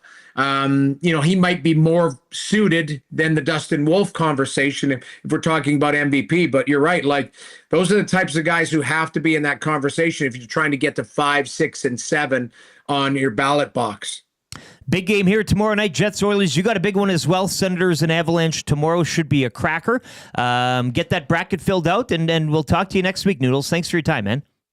Absolutely. Thanks for having me, guys. There it is. TSN's Jamie McLennan, brought to you by Pro-Am Sports. And once again, let them help with your team fundraiser. No risk auction and raffle items. You can check them out in store for all the details or online, proamsports.ca, and they're located again, St. Albert Trail, 128th Avenue. I'd probably have Vasilevsky over Wolf. Not saying Wolf isn't valuable at all or anything. Yeah. You've seen more track from him. Wolf does stand out just because of how terrible the Flames offense is, though. Right? Yep. Like that's a good. The Flames, they are just awful at scoring points, and so Wolf has been even that much more important to the limited success that they've had this year. I know we talked about Quinn Hughes in Vancouver just briefly. Mm-hmm. I have never we navel gaze in this town. Obviously, we think the Oilers, that there's nothing more dramatic. The soap opera is never bigger than what happens around here. I have never seen a sports franchise go through a season like what the Vancouver Canucks are currently going through. In that it. What's been your favorite chapter? Well, this is just it. Like, it has just been distraction. And just when you think that the distraction is finally done, they find new distractions. Lots of different flavors, yes. Right? Yeah. The Besser thing, it comes out that, no, this guy's walking at the end of the year, right? Like, they've basically given up trying to resign. Well, and distractions with whispers in the background of not knowing what happened. And then all that talk and everybody, And just as soon as that looks like, okay, I guess we'll have to accept that this is going to be the story, then Ian McIntyre writes yesterday this story about how their head coach is not going to re-up until the end of the year, or maybe not. Like, it's wild to me what is going on with the Vancouver Canucks. I mean, usually I love to hate their fan base because I find them obnoxious. Well, that's one thing, nothing but pity for them this year, because to go from where they were, their mountaintop, their mountaintop last year, the way that they played, to what has transpired, and just keeps going in that town. It's wild. Like, I can't imagine what we would be going through in this town if we were suffering through something similar. Half of those storylines, right? Like, their best player, all of a sudden, as soon as he inks an $11-12 million deal, he just disappears. Like, so bad that he didn't deserve to be on the ice in the Four Nations. He was that bad, let alone on your own team. Like, when your best player also getting mysterious injuries that nobody's even heard of or diagnosed before. So when Noodle says, like, Quinn Hughes probably deserves a lot, like, no kidding. Like, how is that guy wearing a letter and being able to get something out of that squad, like, and not be, considering all the other distractions, and not be a distraction himself? Right? Like, he has minded his manners in front of every microphone he's been in front of. Like, he has been consequence and confrontation and everything free. So far, all he does is go out and produce. Which makes me wonder, what's he hiding? Right, exactly. Yeah, like... I mean, come on, there's got to be something in there. But it goes also to the Four Nations that, and we talk about the value, his omission from that, what could have been perhaps, Absolutely. right? And so I think the Vancouver example here leads you to that question, and determining his value is right up there. Can you imagine if Leon Draisaitl signs that contract that he did this past offseason and then doesn't show up this year? Imagine Leon Draisaitl right now with 19 goals and 60 points. Well, I can't. Right. I can't. But they probably couldn't either. But just what would be going on? Yeah. In this town? It'd be, yeah. We'd be losing our minds. So what's going on in Vancouver just continues to amaze me. Now it's 26 in the Nasty Chat. 3 finalists, Vesna's, Hellebuck, Thompson, Vasilevsky. And he says Hudson is winning the Calder. And I think YouTube Trev had that shout as well earlier on in the season. We won't forget. We'll get a plaque made I said that. when that happens. I said it. YouTube Trev called it. Yeah. Well, him, you can present him the Calder. Yeah, I know a few Nasties, they bet on it because, I don't know if it's because I said, but It's because of you. some people I know gave me a shout out. So, yeah, thank you. Does that mean you cover their losses when it doesn't happen? Well, it's a one-sided agreement here. Yeah. Hart finalist, Hellebuck, McKinnon, Draisaitl. Yeah, we know that. It's the exercise of filling out the other two, which I think these three have set themselves so far above. Yeah. The Cool Bet Canada hotline of the day right now. Let's take a quick look at it. Once again, stay cool, bet responsibly with our friends up at Cool Bet. I would assume that Hustler will be back with P. Greggy and JBM. That's Jake Bolin Moss later on today in the Lock Shop.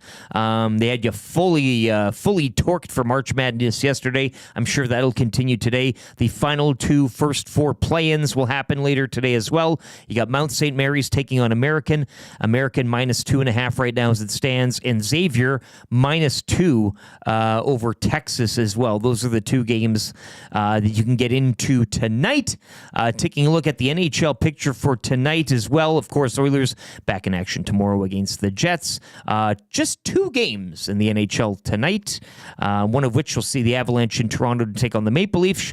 Should be a delicious one there, and the Wild at home to the Seattle Kraken. So anything you need, you want to throw a few sprinkles on the first 4 later today and tonight, or the NHL action. Coolbet.com is where you can go, and the boys will be by later on today here on EST for the Lock Shop coming up at 11, just after the Hangout with Matthew Iwanek. I think Tommy Gazzola returns to the Hangout today as well. Thank God. From a 2-day absence, so we'll be... Everything's going to be okay. It'll be good to see Matty and Tommy in the old pleather chairs again. The old fart chairs. Yeah, you let go. You haven't been in a Hangout for some time, have you? Hey? No. They haven't invited you back, eh? No, I'm prime time. You don't Dion? You don't send me to the bullpen. No, not back there anyway. Yeah, You've been elevated. You've been elevated. Yeah. Speaking of which, baseball. Let's take a look at your. It is a final. Yeah, it's a final. It's done. Well, the Tokyo Series, one to forget for a Cubs fan. Hey, shall we say? Yeah. You donate your shirt. Yeah. Hey, sure. That you ordered. Yeah. Yeah. Oh. My commemorative pin. They do have those up, do they not? Is there a pin you can purchase? MLB. I hope they do it again because I would like an excuse to travel to Tokyo. Oh, it'd be a great event. And spend some time in Japan. Yeah, and as you said yesterday, the result means nothing. You would go there for you're there for the thing. I'm the a Cubs game fan. is a secondary. I'm a Cubs fan. You're a Cubs fan. The result has rarely mattered that much. Absolutely. No, that's just it. Rachel Homan is in action this morning as well at the Women's Worlds. She did fall to host Korea last night. So we'll try to keep you updated and try to get you a score for that. What was it here? Today's the 19th? Yes. Looks like Canada right now 8-6 over Norway, if I'm reading that correctly. There might be a few ends behind, but it's the latest score that I can see here. Canada leading Norway 8-6. Canada will take on Switzerland, who are also having a great tournament later tonight at 6 o'clock. So those are the 2 games for Canada today on the Pebble right now, leading Norway, and later this evening, 6 o'clock, up against the Swiss. Free advice coming up as well for Damon Bunting. He is your realtor, our realtor. Great guy. Check him out on Instagram. I know Will, it's always great when you're doing the show. You can provide some fatherly advice. Of course, I'm a dink. Disposable income, no kids. I know Trevor dreams of having children. Is it a flock. I thought it was double income. I use either. Okay. Either or. Sometimes my wife's not around. Listen, and I I'm spend happy money to that hear- she doesn't know about. I'm happy to hear you have disposable income. Well, I didn't know what consign was, right? Bootsky alluded to the fact that I'm very rich. It's true. I sit on a throne. Yeah, I'm just swimming in it. Yeah. Property taxes, drop in the bucket. Yeah. You don't buy vintage clothes on consignment? No, the vintage clothes come from me. Yeah, That's true. I'm the one that provides them. Yeah. Everything that Zacticum wears used to be in my closet. You've got a closet full of beltless trench coats. Yeah. Feel bad about moths got to them. Baggio's coming at you here. Feel bad about their fan base, Will. Did you see their playoff video last year? No pity. What do you have to say about that? I guess. Listen, it's sports, so you're allowed to hold on to whatever petty grudge you want. Yeah, you're not. No. Like Again, you should have a disclaimer. You're not telling people how to fan. Yeah, I'm encouraging it. Yeah. In fact, Chris says that kid in the playoffs shouting "Beep McDavid" has jinxed the Canucks into this year. that's true. Yes. Yeah. Nobody from this fan That's base has awesome. ever said "beep" another player. Well, you right? don't take the name of the Lord in vain. That's just how it That's works. fine, Yeah. but yeah, Oh, that's good. the kid doing that. Yeah. I wish I came out. The kid swearing about an opposing player. well, no, Never seen it in sports ever. a It's hockey just- deity. That's the problem. Yeah. Yeah, you're right. Actually, yeah, it is the Lord's name in vain. Hey? No pity for me as well. Canucks fans going through Really? it. Ha! Oh man. Suck it. I just look at the like imagine being my age, 47, and being a lifetime Canucks fan. It has been you've been getting shivved from behind nonstop. Like every great moment you've ever had has ended in tears. But do you even care that much? Oh, I think If you're a lifetime, Yeah, no, I don't think they exist. I'm serious. Give me a break. It's a franchise that's there. Yeah. It takes up a spot in a major metropolitan area. Yeah, okay, fine, whatever. Yeah. It's got a little. It has no history of winning. There's really no point to it. It's just there. And if you're a fan, you can say, why do you exist? You can say, yeah. There's no Puck point. drop to the regular season, face paint's on, jerseys on, and then they lose, and you can just be like, okay, I'm going to go They got a run lot around of- Stanley Park. a lot of bandwagon fans. That is true. Like it doesn't matter. Like they like if I lived, And that's if why I even- could afford to live in Vancouver, Yeah. I would not be a hockey fan. There's There's so no- many more things Sure. to be doing, which is probably why they are the hockey fans they do have are so die hard because they have given up better options. I just don't think, as you said, Trev, the B word, the bandwagon. I don't really see a fan base. They hop on it and off of it as quick as any fan. Doesn't base. happen in this town. Not at all. No. It doesn't. Not at all. At no point. Fire them all. Yeah. Remember that old hashtag? God. But I mean, don't confuse passion with interest, I guess. Okay. Am I on the right track No, here? not really, but I'll follow you. Okay, I'm going but to follow you. Even having Yes, and. I'm not even going to have pity or say I'm not going to have pity for a fan base that I don't even.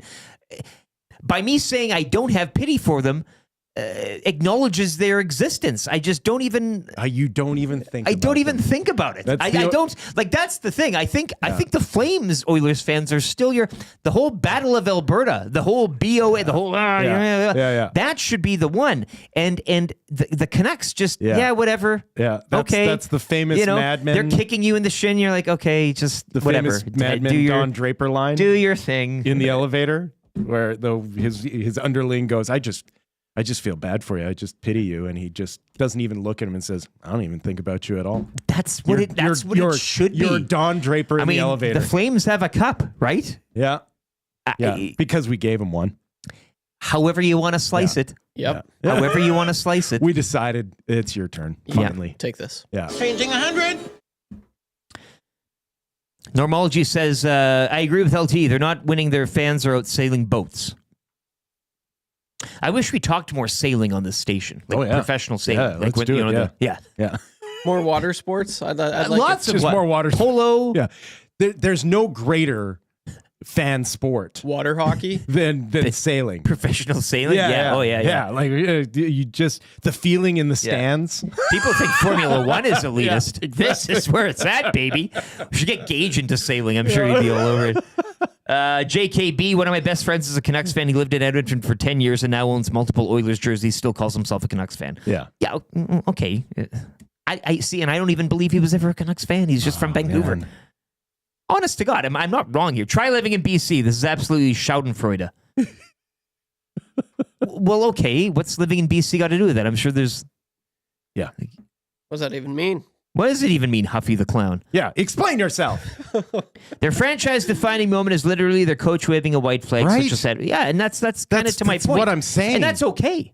That's fine. That's what it is. I can't. But I don't. What is it? Lions should not be concerned with the opinions of, right? Sure. Yeah. Or elephants Something and like mice. that. Or, Yeah, something like that. Yeah, I don't know. Asking even the question of whether or not you have pity on them, to me, shouldn't. It's a non-starter. Okay. It doesn't even. All right. Yeah. Yes. Yes, and Yes, and. let's get to. I don't want to slow you down in any way. I think you're cooking with gas right now. Sweating is Yeah, great, I think you're doing great. I'm just saying.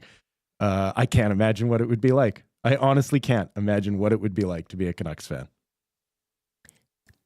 Of course you can't, because it doesn't exist. Yeah. Right. Like Right. it doesn't. There is no such thing, which is why you can't imagine it. I remember being in grade 3 and like it was like carpet time, and all my teacher did was talk about the latest Stanley Cup that the Oilers had won and what that meant to be a dynasty. Sure. Right? Like Dynasty. I remember like in school this being something that we learned. I can't imagine what that would have been like to be a Canucks fan all those years. Very, very depressed teacher. That would have been. Right? Like we watch them lose a Stanley Cup final and riot and try and burn their city down, and we go, "Oh, that's horrible. Can you believe what those fans did?" Whereas I'm the exact opposite. I'm like, I can't believe they stopped. Like I would still be rioting right now. I would still real to I you, would eh? still be smashing windows and flipping cars, man. Like Red chimes in. Team Canada had a big win in Sail GP on American soil this past weekend. So nice. I love how somebody, Red, maybe you can be our insider on that. Let's get to a sports update. We'll have quick fatherly advice coming up from Will Fraser. He's in for Dustin Nielsen. And then legal analyst Eric Macramalla, all on the way. It is the Nielsen Show on your clear choice for Edmonton Sports, edmontonsportstalk.com.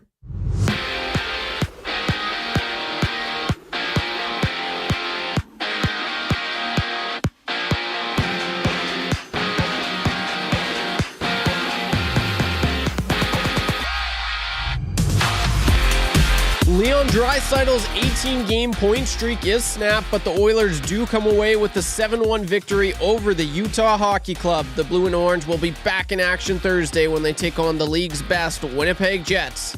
8 other games around the league last night, including 2 all-Canadian matchups. The Canadians double up on the Senators, 6-3, putting themselves in the final wildcard spot out east. Canucks hammer the Jets 6-2. Flames all over the Rangers despite the 2-1 score. And just 2-game NHL slate tonight, which sees the Avalanche take on the Maple Leafs and the Wild welcome in the Kraken. Rachel Homan's Canadian rink falls to South Korea last night. 11-7 is the score. South Korea sits alone in second place with the 6-1 record, while Canada falls to 5-2. Tied for third place with Sweden. Homan's rink currently on the Pebble taking on Norway, winning 8-6 right now. March Madness play-ins began last night, which saw the 16th-ranked Alabama State defeat the 16th-ranked St. Francis Red Flash. 70-68 is the score. And the 11th-ranked North Carolina destroys the 11th-ranked San Diego State 95-68. The madness continues tonight as the 16th-ranked St. Mary's Mountaineers takes on the 16th-ranked American Eagles at 4:40. And the 11th-ranked Xavier Musketeers takes on the 11th-ranked Texas Longhorns. Tip-off for this one goes at 7:10. And that's the ball game. Shohei Ohtani got his first homer of the season as the Dodgers sweep the Tokyo series with the 6-3 win over the Cubs. This sports update is brought to you by the fine folks at Park Mazda and dealer principal Mitch Lewicki, who says he'd like to meet up with a Tief for a drink before tomorrow's game.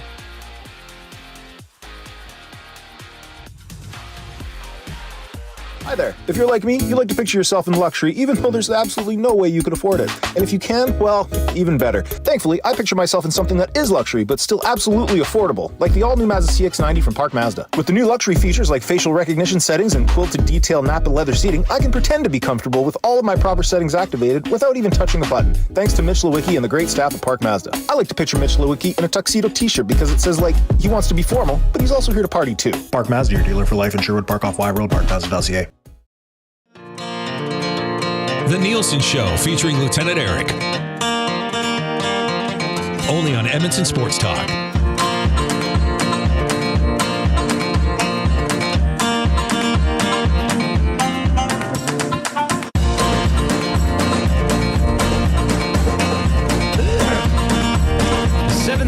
It is the Nielson Show. Lieutenant Eric, Will Fraser in for Dustin Nielsen, YouTube Trev here on Edmonton Sports Talk, the iHeart and TuneIn radio apps, and of course on YouTube. If you are in the YouTube, the Nasty Chat, hit the like and subscribe to the channel as well.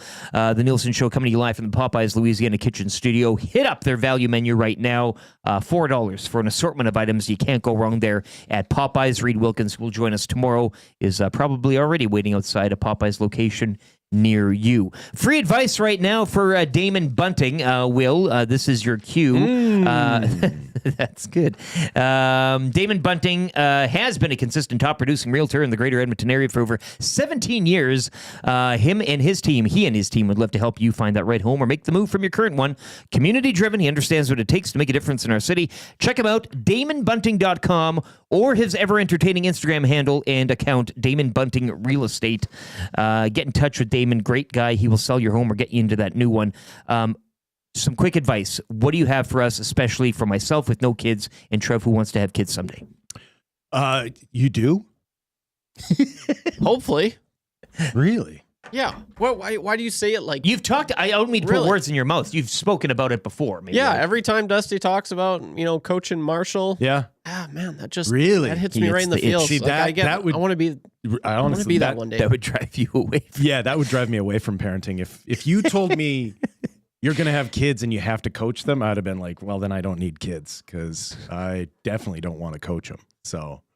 maybe that's a fair starting point. It could be. If you have kids, it doesn't mean you have to be their coach. In fact, might be for the best. But Dusty enjoys it. He says he really likes it. Well, that's okay though. Dustin can, but that's called motivated reason. Like, you know what I mean? Like the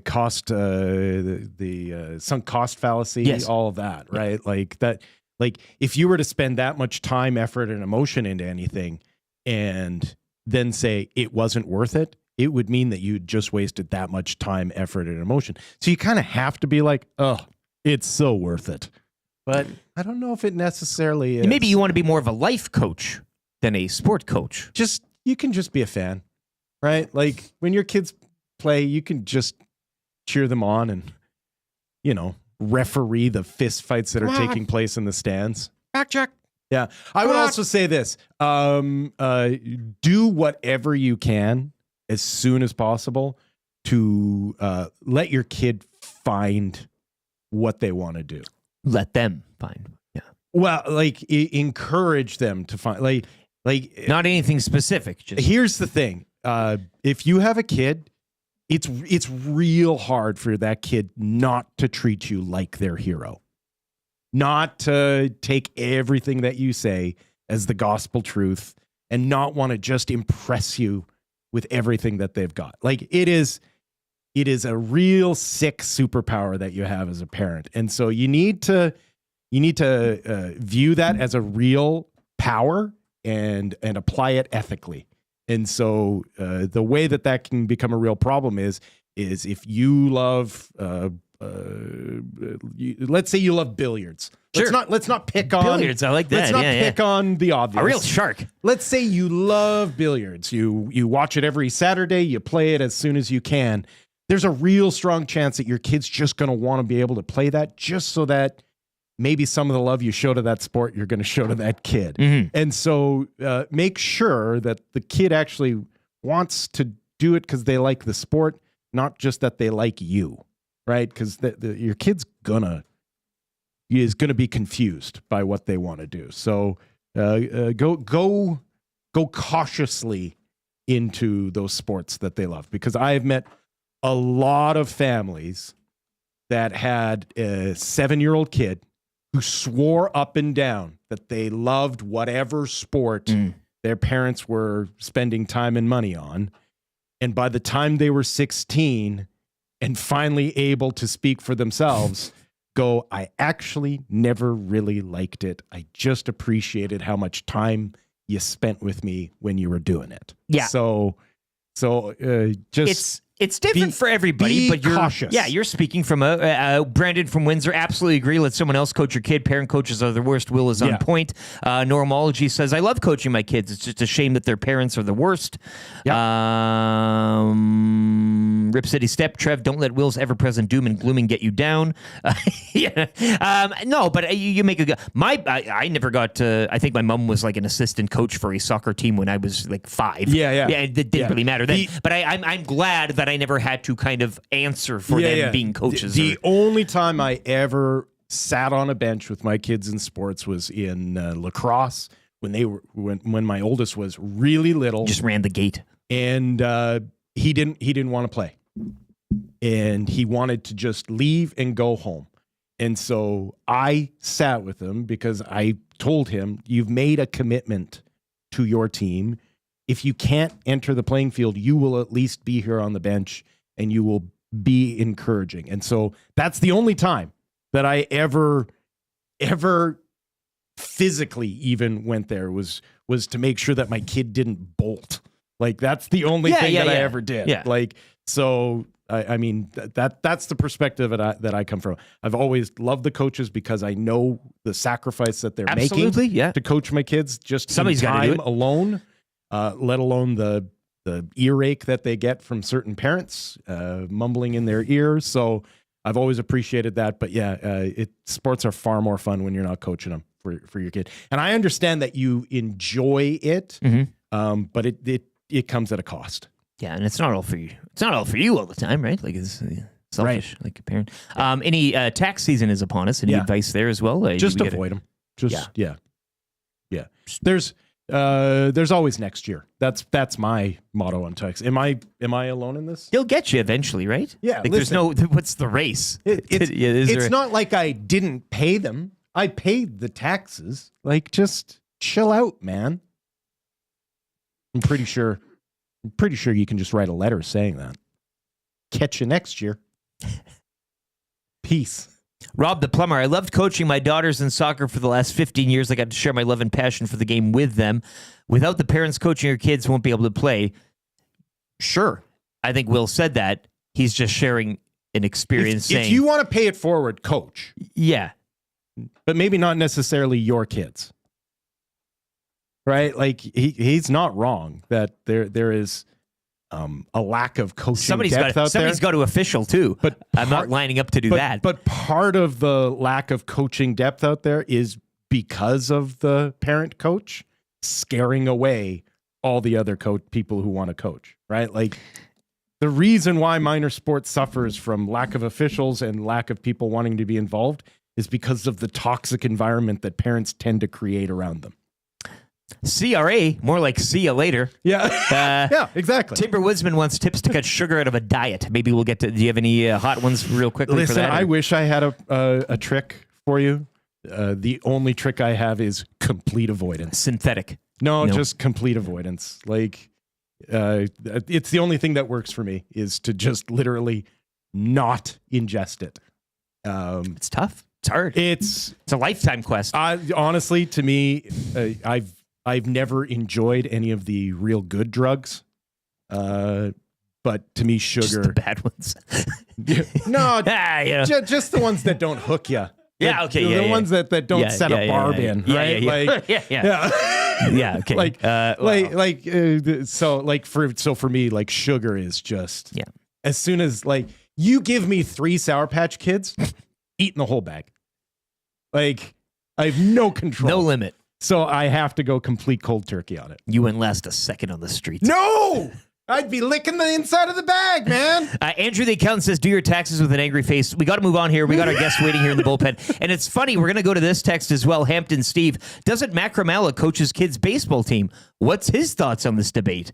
And we'll just bring him in and get right to it. It's our legal analyst, Eric Macramalla, brought to you by the great staff at Park Mazda and dealer principal Mitch Lewicki, where he coaches and officiates all of his kids' sporting games. Park Mazda, your dealer for life. EST legal analyst and guy who was kicked out of his spot as the Crash Test Dummies original lead singer because his singing voice was too low-pitched, Eric Macramalla. I don't know how much of that you picked up Macramalla in the past, but you are a parent coach. Your thoughts on the gig? Any intros? I read one. I have a bunch here. I'll pepper them through the segment. Oh, okay. It's okay. You can do it differently. We've done it for the past 15 years. Dealer for life. Again, it's a very long time. It really suggests that Mitch is needy. It's a lifetime, right? It's needy. It's like, hey, you buy a car.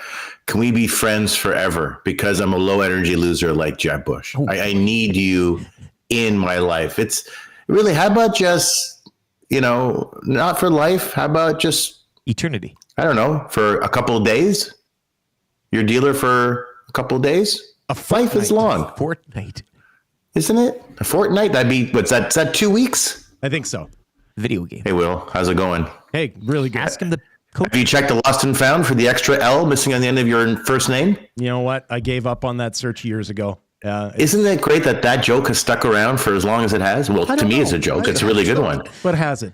Why don't you just go to hell then? Yeah, which telling me the joke hasn't stuck around. I think it's a great one. We love it. Will, this takes us back forever in the old days where there was AM radio. There is. You can still catch it. I'm still on it, apparently. I'm still on it. I don't. I'm still on the dead. I know that. Hey, you're a parent coach. Which do you hate more? Baseball and hockey. Yep. Which do you hate more, your kids or the sport? Well, whether I like my kids or not, that's a separate question. The answer is I always love one more than the other. If you have more than one kid and a kid falls down the stairs, you go, who was that?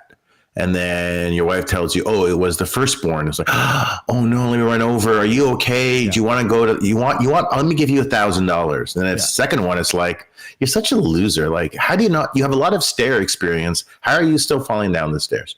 Yeah. Insofar as youth sports, I only caught a little bit because I did try and tune in, but I was logged out of ironically, Eric, I was logged out of my account because I was logged in through my VP Ops account for West End Hockey that I do that, right? Is that so so I had a little bit of a problem listening. So I only caught the minute, but I assume what you were referring to, as is typically the case, and I've covered on my show many times, is the overall disdain we have for crazy parents in youth sports. Yeah. What I always tell, so when I run sort outs in hockey and in baseball, what I tell those who are doing the sort outs, and I'm there too, obviously running it, but is you're sorting out kids, you're cutting parents because parents are losers. Yeah. All youth hockey is kids playing hockey. That's it. All youth baseball is kids playing baseball. That's it. That's for them. It's not for you. You can help your child along. I spend a lot of time with my kids, having a lot of fun playing baseball and hockey. For example, baseball, just tossing with my boys and being at the age of like 2 and throwing baseball. That's because I love it and they love it. But this is not my journey. This isn't for me. This is for them to find their way. Youth sport is a tool that is designed, I think, when properly used, to enhance your child's growth and maturity. Again, it's just kids playing hockey. And if you as a parent derive your self-esteem by virtue of your kids' accomplishments when they're 7, you're crazy. On top of that, there is no such thing as an elite 9-year-old. There's no such thing as an elite 12-year-old. It's not how it works. The horses are always changing positions. Always. I've seen kids peak in U9 hockey. I'm not being rude. I've seen it. And then, come U13, everyone has switched places. What I find interesting is that, doing ops and being convener at different levels, I see a lot, because I also convene in hockey as well, and then I convene in baseball. And what I find really interesting is that some parents derive their value as a parent by virtue of their kids' athletic accomplishments when they're 6 3/4. You have a problem. Again, it's just kids playing sports. Get out of the way. So when you see a dad in Seattle jump on the ice and knock over 2 refs from behind, 2 green armband refs, effectively, it's the U.S., they don't have that. Or you see a dad who comes to a soccer game with a machete. I don't know who says, hey, do you have your cleats? Oh, let me get my machete as well, and chases a referee off the field. You have a problem. But the problem has nothing to do with the kids. Even this past week, we have winter ball for the kids' baseball. And it's indoors on a beautiful, bigly, tremendous turf field in the same complex where there are 4 other hockey rinks, but that's not relevant. And there was a soccer game right before, and the kids it was U9. And at the end, the parents got into a scuffle.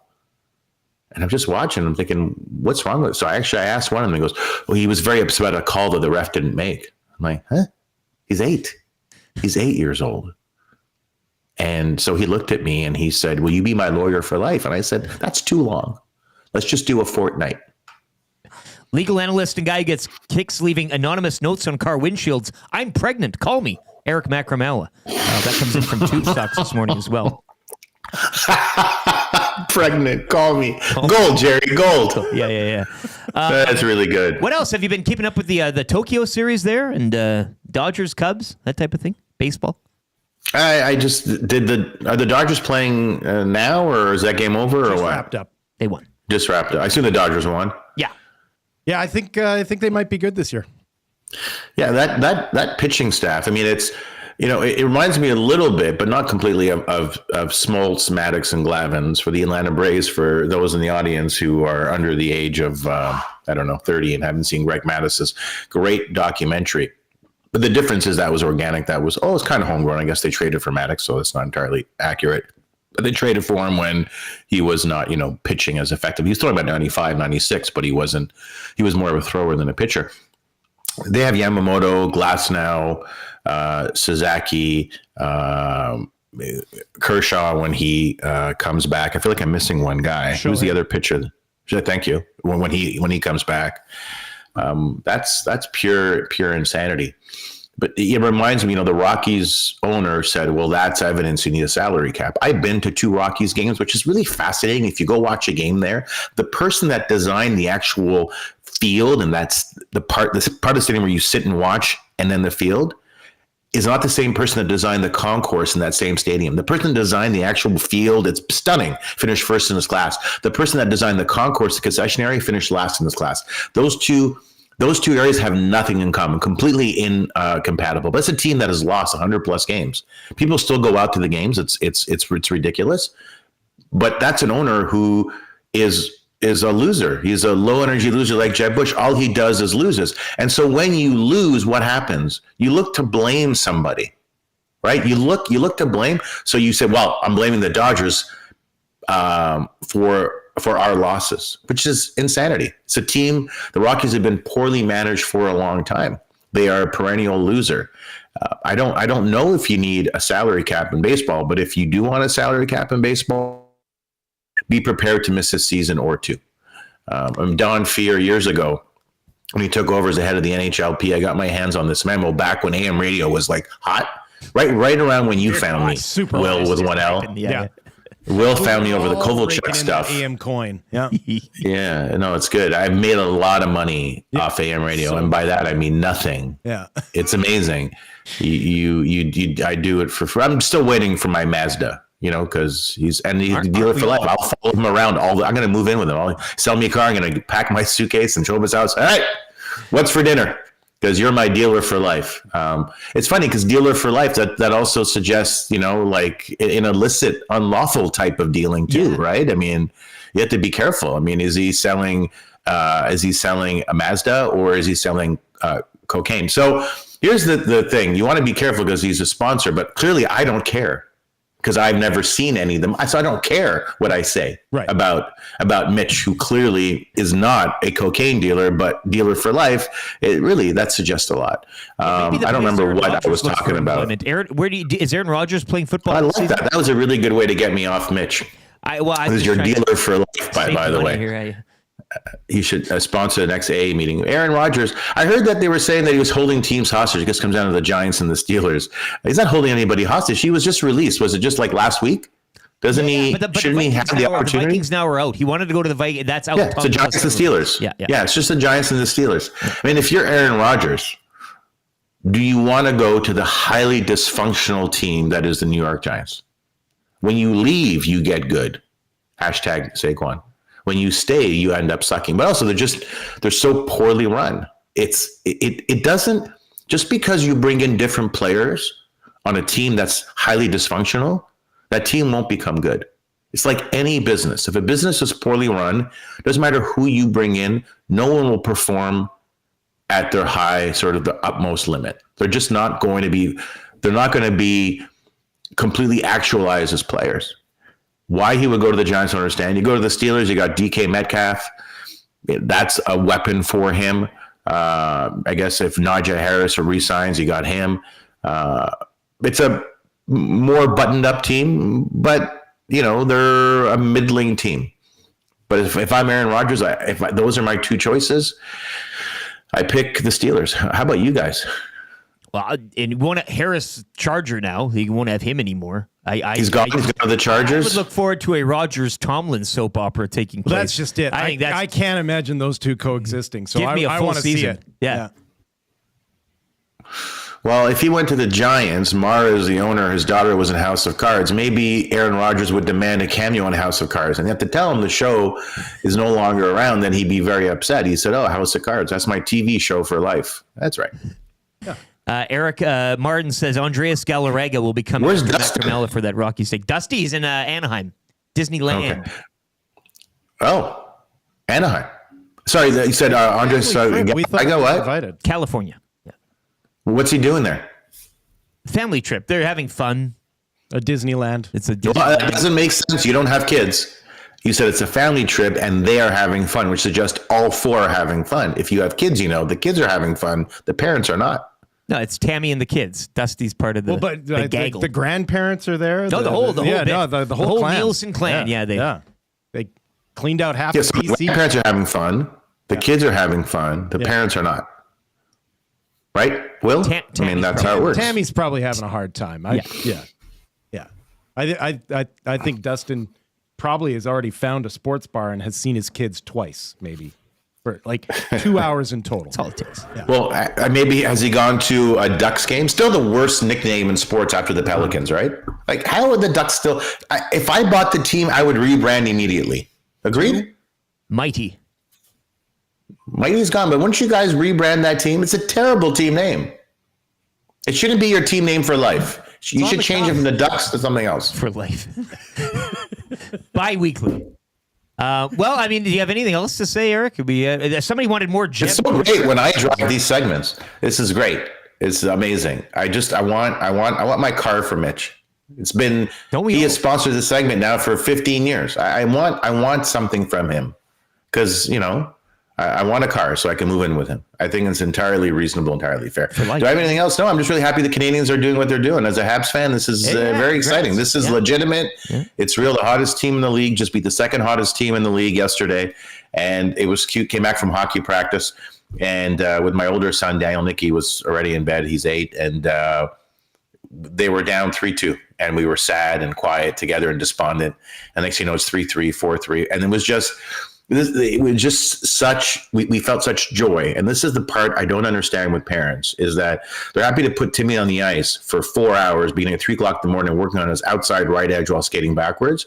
but they still let their kids pick their own favorite hockey team, for example. That's the stupidest thing in the entire world. It's just, whatever they pick will be arbitrary. So why not have a shared team so you have shared instances of regular joy? Will, you know, the hardest thing in life as a parent to find is not happiness, it's joy. Joy is an elusive thing. Sharing a sports team will give you joy. You'll share and joy. 2021 for the Habs Stanley Cup run, the amount of joyful blackouts we had as a family was something we will never forget. So don't let your kid pick their own team. Don't be an idiot. Just pick it for them. Make it your team, whatever team that is. My kids are Expos fans. They talk about Tim Raines like they watched him play. You know, that's all I have to say about that. For life. For life. Team for life. Maybe a legal analyst for life. We should change that. Yeah, I like it. Thanks, You're Eric. legal analyst for life. I love you guys. I love you more than March. You look Thanks. really good. It's racist what you just said, because I came back from Aruba 2 weeks ago and I'm a little bit darker. Yeah, I'm a little bit darker. But when we were down, we were like a whole group of us, and I was changing colors as I always do within 3 days. Yeah. Like I was twice as dark as this. And they go, wow, you're so dark. And then they just walk away. It was like, oh, I guess I'm not your friend for life. I am not. I have a similar. You guys problem. take care of yourselves. If I'm there for 2 days, they hand me a rake and a hose and tell me to get to work. So I always have to be careful. Yeah. But the difference is your hair might be the giveaway. Yeah. Because it's straight. Of course, it's humid, so my hair will curl even more. Yeah. And then I start speaking Spanish unintentionally. Yeah. Which is the weirdest thing. I can't stop. Sí, gusta. I love you guys. I love you guys more than Dominican Republic, where I work when I go on vacation. You guys take care of yourselves. All the best to Mitch. Love you. My dealer for life. I love you. Legal analyst Eric Macramalla, and a guy who tries to get past bouncers by saying, but I'm Egyptian. He really did look nice. He always looks great. Yeah, just really sharp. Even when he doesn't mean sharp, to, like, but kind of casual. Imagine seeing him in court. I don't like to admit it, but he is handsome. He is. That's you handsome, can man. admit it. It's okay to admit. Yeah. Okay, I admit it. Okay. We're all in agreement then. I think so. Yeah. Eric Macramalla, brought to you as always by Park Mazda dealer principal Mitch Lewicki. Check them out today online, parkmazda.ca. If you want to play, you got the trivia there, hey? We still got a big open spot at number 5. Still need that hammer. Yeah. Yeah. Kind of easy trivia coming up next, just after, when we get back from the sports update here. But if you want to play, text in I want to play 780-218-9999. Plead with Trev. Say, Trev, pick me. I want to go to Mr. Mike's. Kind of easy trivia. Questions provided by Will. You need 3 out of 5. 780-218-9999. Text in I want to play. We'll be doing that. 3 questions too many. That's good. For the Italian Center, Greg Wyshynski of ESPN, Marmot Basin Snow Report, and the wrap for William Huff. This is the Nielson Show. Lieutenant Eric Will Fraser in for Dustin Nielsen and YouTube Trev. Presented by South Fort Chevrolet on your clear choice for Edmonton Sports, edmontonsportstalk.com.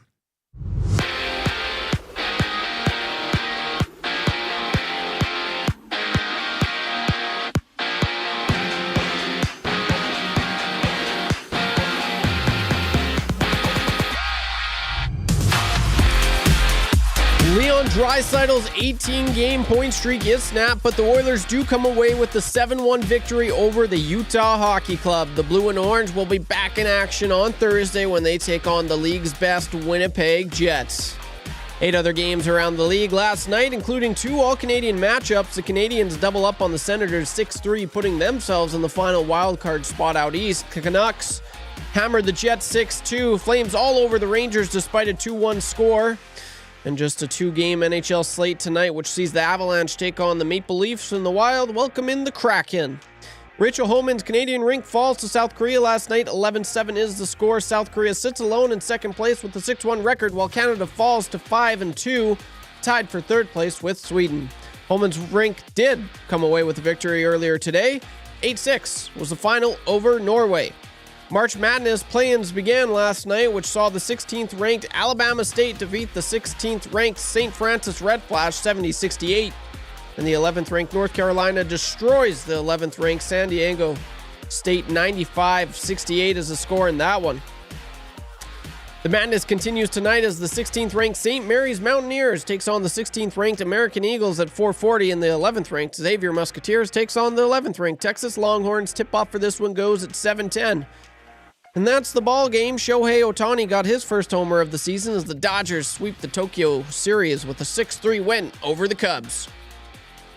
This sports update is brought to you by Windsor Plywood Leduc, locally owned and operated, serving Leduc and the surrounding area since 1993. Doors, flooring, baseboards, and of course, plywood. Go see the knowledgeable staff at Windsor Plywood Leduc.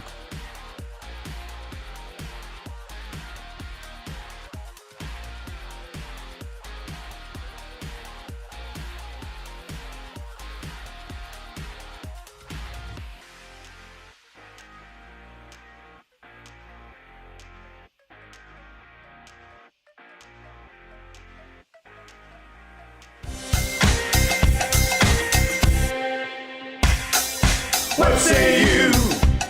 Hey, nasty crew. We got the Nielson Show flu. Well, there's nothing we can do about it.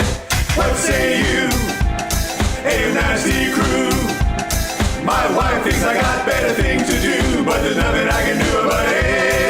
We're tuning in, not tuning in, we're listening online. We catch up with the podcast when we fall behind. We're texting in the nasty chat, what's on our mind. 780-218-9999. No more interference from corporate interest. To Tutti and Eric and all of the back end. Like Wyshynski and Noodles, Captain can gauge it. Maybe it's fun but a cool bed to make a little wager. We can't wait for the Monday Mandate. Shaggy's always on time. Tommy's always late. Would you like a cup of tea? Forget about the old place. Hey, we were number one in the text race. We don't miss all the commercial breaks, but we sure miss Nickelback today. We wanna hear some hot takes and we wanna hear Renee. Why not hold the neck up when I wanna kiss away? Beat left the tire fire and remember that name. We love every goal song, but what about the games? Macramalla, Rapapo, Dragger, Engineer. It ain't Christmas season, but they sound like reindeer. Button and my cousin and the tales of the North. All about him give a present, let's go forth. What say you? AM Nasty Crew. We got the Nielson Show flu. And there's nothing we can do about it. And there's nothing we can do about it. And there's nothing we can do about it. 8:09, it is the Nielson Show, Hour 3. The final hour as the EST Hangout looms. Matt Iwanek, Tom Gazzola will be in from 9 to 11 today. Lock Shop as well after that. You got a little oil stream action, and then it's EST Afternoons with Joaquin Gage. You might remember him from last night's Sportsnet broadcast of the Oilers' win over Utah. He'll be alongside Hernan Salas and the Reed Wilkins Show, 3 to 6 here, completing your 6 to 6 programming daily Monday to Friday on your clear choice for Edmonton Sports, edmontonsportstalk.com. The Nielson Show coming to you live from the Popeyes Louisiana Kitchen Studio. Reed Wilkins' favorite place for fried chicken. Check out their value menu today. Blackened cauliflower, mini chicken sandwich, mini chicken wrap, fried pickles, 5-piece nuggets, all for just $4. Great Macramalla intros. Great appearance by him as well. Might be your way to Texas today for A&W. $20 on the line to A&W today. Of course, they have their stacker burgers, a single stack for $3.99, a double for $4.99, or the triple for $5.99. 780-218-9999 is the Paris Jewelers inbox. So get your texts in if you think you can beat a Macramalla intro this morning. Have at her for the final hour of the program here, and you might be off to A&W. Will Fraser, of course, in for Dustin Nielsen. He'll be back next Wednesday down Disneyland Way, California, Anaheim, doing all that stuff. Lieutenant Eric, YouTube, Trev with you as well. Rachel Homan victorious this morning. She beat Norway at the Women's Worlds. Dodgers doubling up the Cubs. I think so. Good to get back in the win column. Another stiff test tonight against the Swiss. Korea last night was tough. The Swiss, another tough rink at that tournament, so we'll see how she does there. But yeah. Time to play some trivia. We'll have 3 questions too many. That's good for the Italian Center. That's good. Probably touch on last night's hockey game, of course. Greg Wyshynski of ESPN will be by. Marmot Basin Snow Report and the wrap for William Huff. Who do we got playing for Mr. Mike's today, Trev? This is X-Ray J. X-Ray. This is the guy I told you about that went in his pants. That guy? Yeah, that guy, yeah. Did you meet him? Sure. It was all a blur to you, hey? The AIM nasty the summer bash. It was a fever dream. I met a lot of people. You did. You got around. Shook a lot of hands. Made eye contact with a lot of people. You locked in. Yep. Yeah, you maintained eye contact Yep. with a lot of people, and you still think about it to this day. Haunted. I'm haunted by it, yes. X-Ray J, how you doing, man? What's your record in kind of easy trivia? 0 for 0. Oh, First timer. wow. This is going to First be timer. interesting. Yeah, I'm a rookie. Well, the lights are bright. No stranger to the show, though. And so for you the know- record, I didn't piss my pants. You see, I don't wash my hands after I'm done peeing, and that's where I was wiping my hands. So But I did meet you that piss. night, Frank, You're saying too. you had piss on your pants, And but you didn't necessarily urinate in your pants. 100% did not urinate. My wife did a sniff test, and there was no odor. Well, you must have been quite hydrated that day then. Yeah. Maybe if you... I was very well hydrated. It was Milne in the shot ski, and Yeah. You know what? I entered this being grossed out by you. Now it's your wife who's taking the lead on that. hey, them fighting words. Oh, no, he's... My wife was shot fake at least one time. And she smell tests things. That's just This I don't is remember that. fascinating. I don't remember that in my vows. That's all. Are you ready to play, Jay? In theory. All right. Allegedly. We'll see if you pass the test. Smell test. I failed a lot of tests in my day. Yeah, but, well... Okay. Okay. But I'm confident. I'm not as confident as Hernan on the game last night, but I feel good. As you should. If you win, you're going to Mr. Mike's. We'll give you a GC for that. You can. You will have to wash your hands at Mr. Mike's, though. Like, oh, well, of course. When I'm going to eat the food. yeah.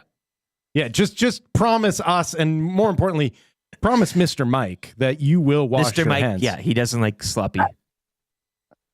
Well, absolutely. My wife's a Red Seal chef, so like I know all about kitchen hygiene.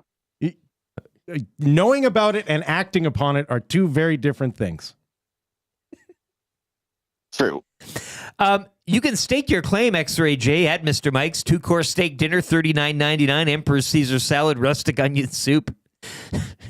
7-ounce sirloin steak with béarnaise butter and garlic mashed potatoes loaded with savory toppings. Eat locally, enjoy casually. Not too casually, though, X-Ray J, at Mr. Mike's.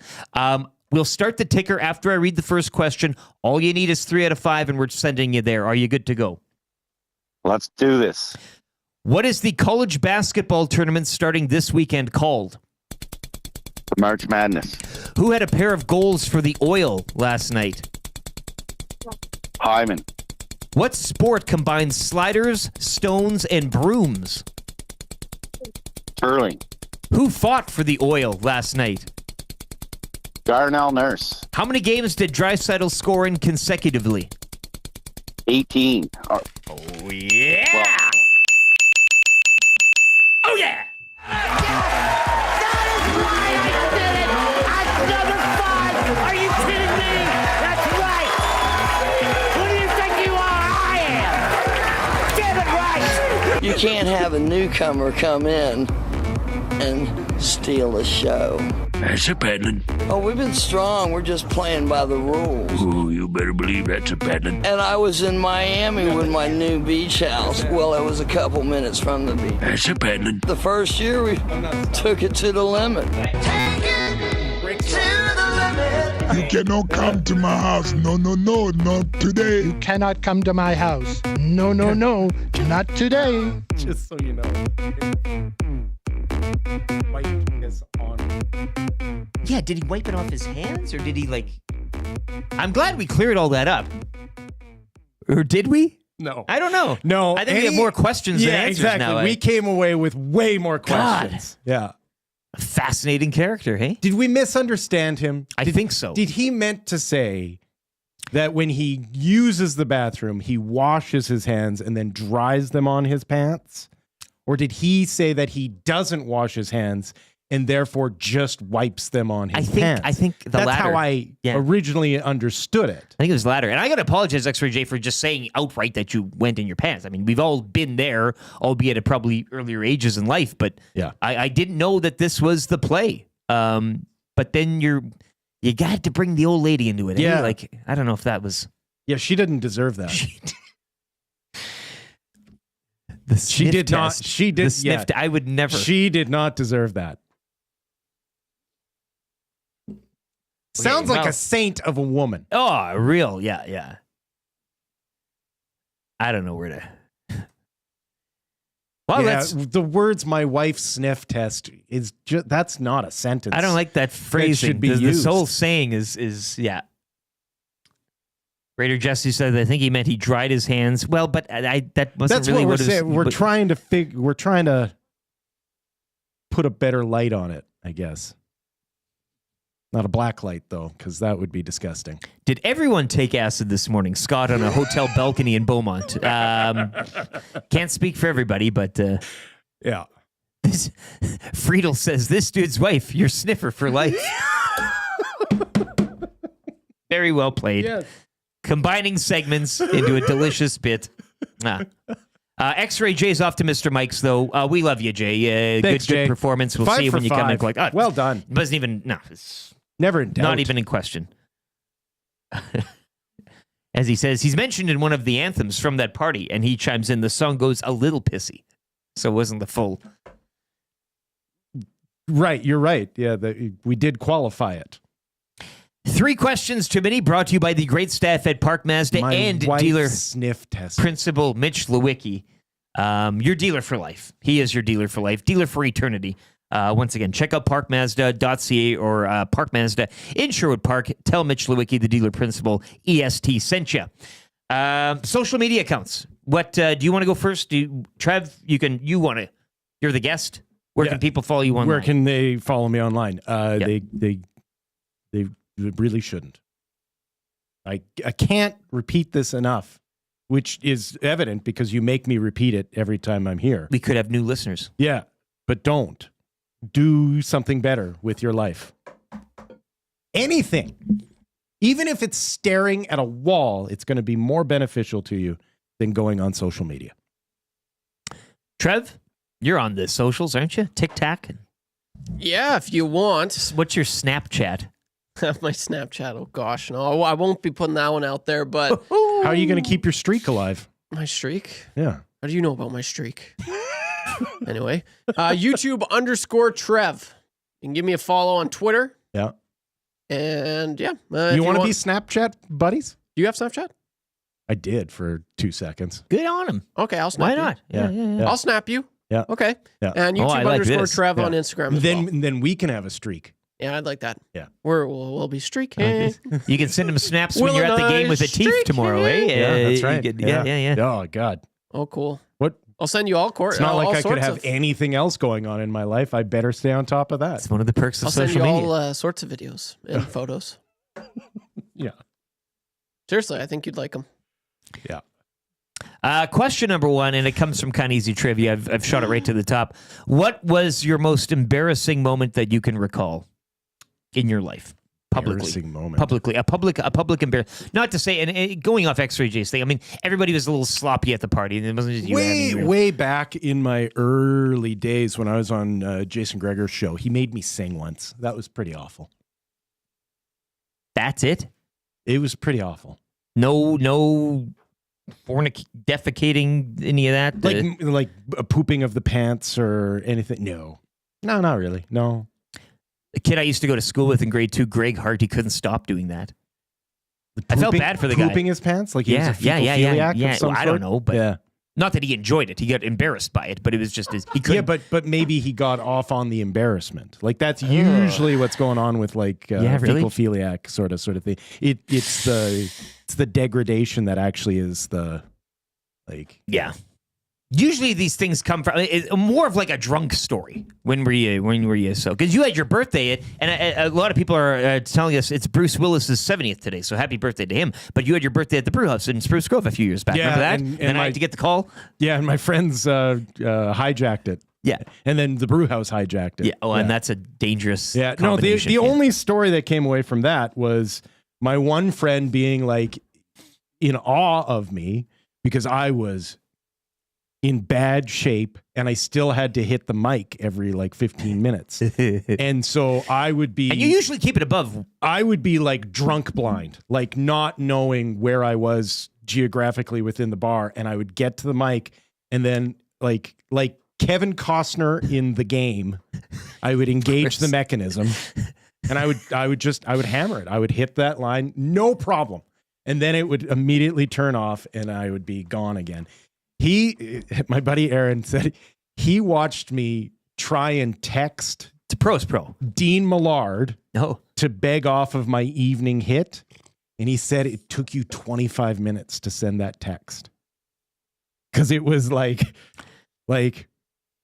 you wanted to get it right. mistype, back, like try and type it again, back, try and type it again. Like for 25 minutes, he said, before I could finally send it. I'm surprised you got it in before the hit. So no, I was not that. I benefit from a weak stomach when it comes to drinking. Yeah. Okay.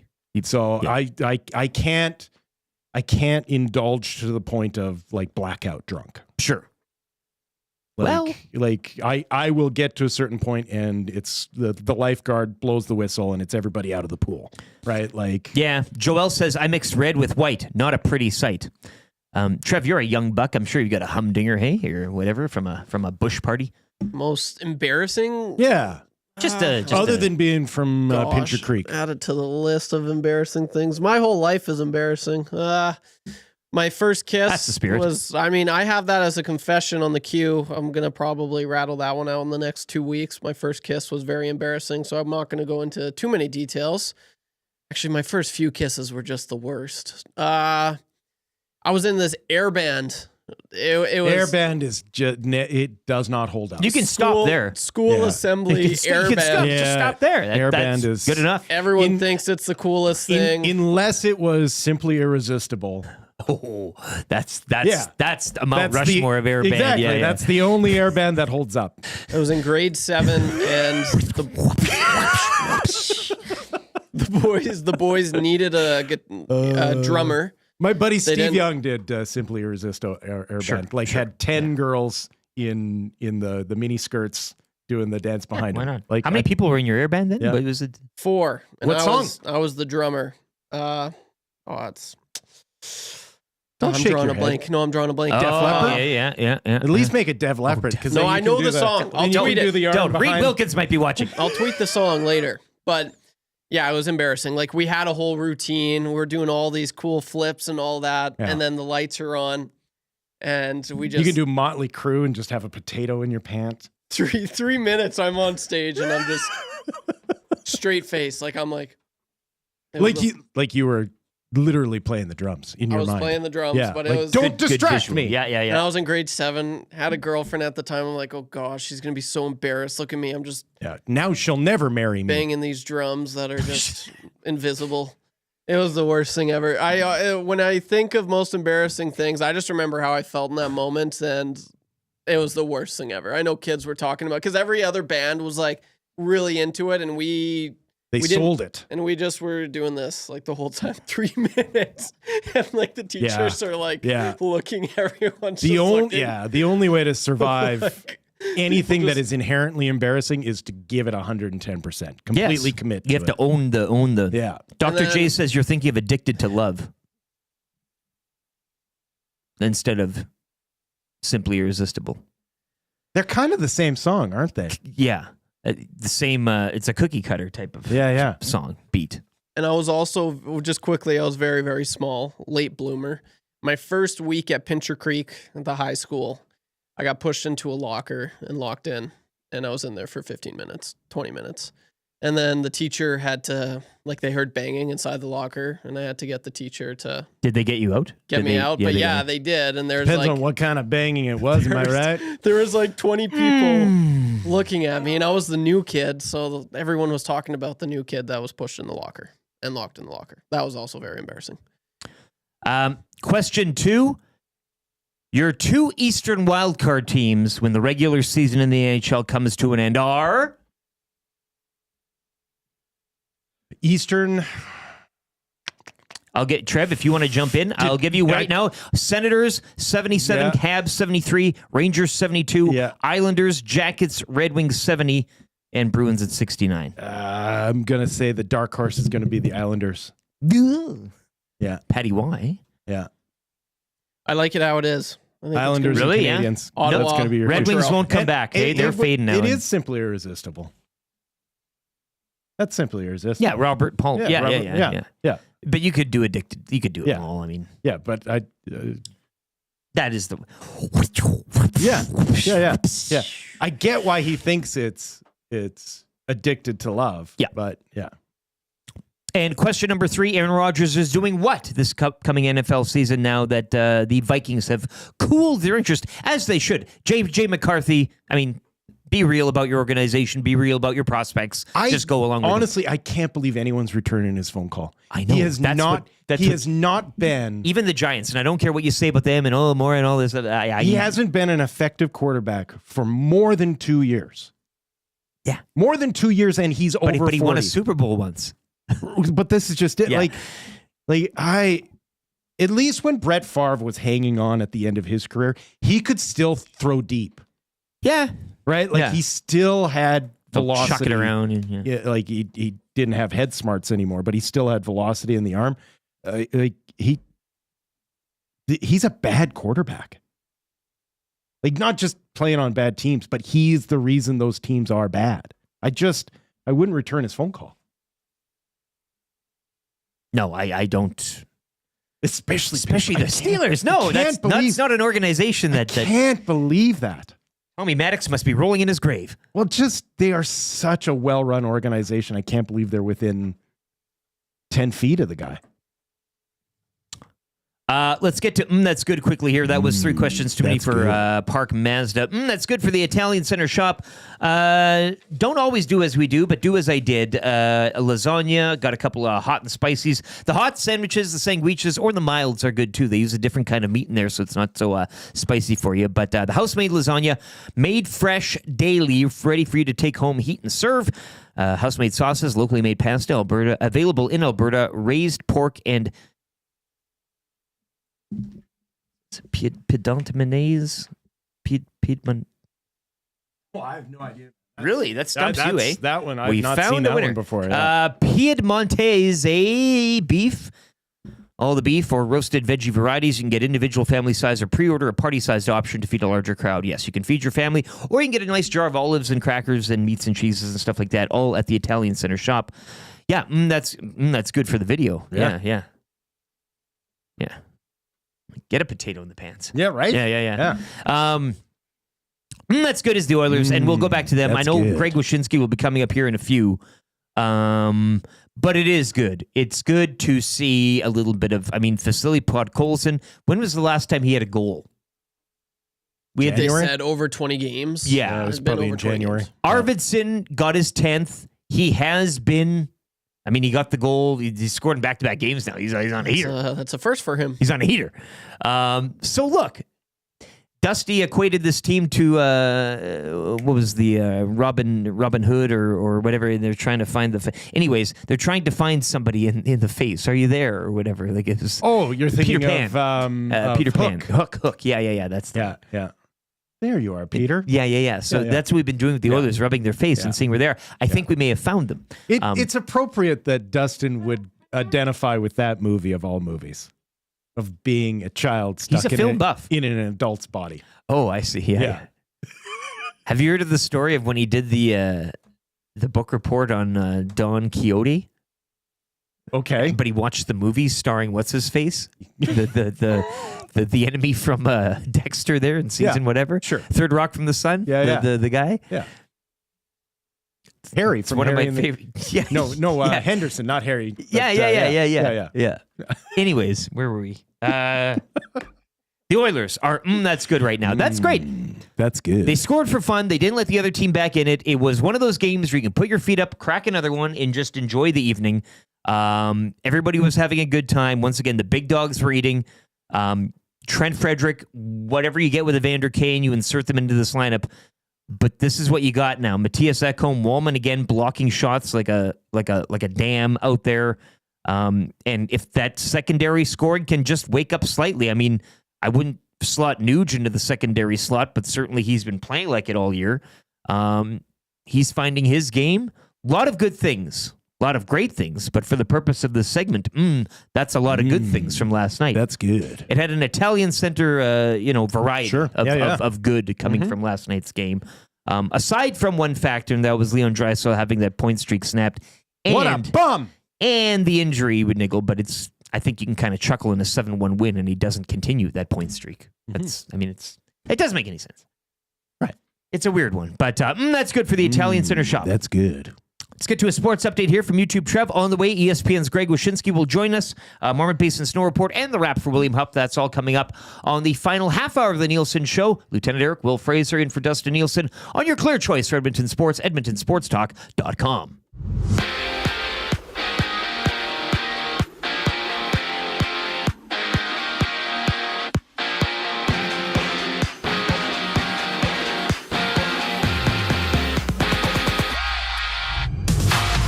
Leon Draisaitl's 18-game point streak is snapped, but the Oilers do come away with the 7-1 victory over the Utah Hockey Club. The Blue and Orange will be back in action on Thursday when they take on the league's best Winnipeg Jets. 8 other games around the league last night, including 2 all-Canadian matchups. The Canadians double up on the Senators 6-3, putting themselves in the final wild card spot out east. Canucks hammer the Jets 6-2. Flames all over the Rangers despite a 2-1 score. And just a 2-game NHL slate tonight, which sees the Avalanche take on the Maple Leafs and the Wild welcome in the Kraken. Rachel Homan's Canadian rink falls to South Korea last night. 11-7 was the score, but her team comes away with the victory just moments ago, 8-6 over Norway. Canada's record is now 6-2 at the LGT Women's World Curling Championship. March Madness play-ins begin last night, which saw the 11th-ranked Alabama State defeat the 16th-ranked St. Francis Red Flash. 70-68 is the score. And the 11th-ranked North Carolina destroys the 11th-ranked San Diego State. 95-96. 95-68 is the score in that one. That's the ball game. Shohei Ohtani got his first homer of the season as the Dodgers sweep the Tokyo series with the 6-3 win over the Cubs. And some NFL news, this just in, the Vikings are moving past their discussions with free agent quarterback Aaron Rodgers. Sports update presented by Century Casino Sports Bar and Lounge. With wall-to-wall TVs, daily food, and drink specials, it's the place to be for every Oilers game. Every day is game day at Century Casino Sports Bar and Lounge.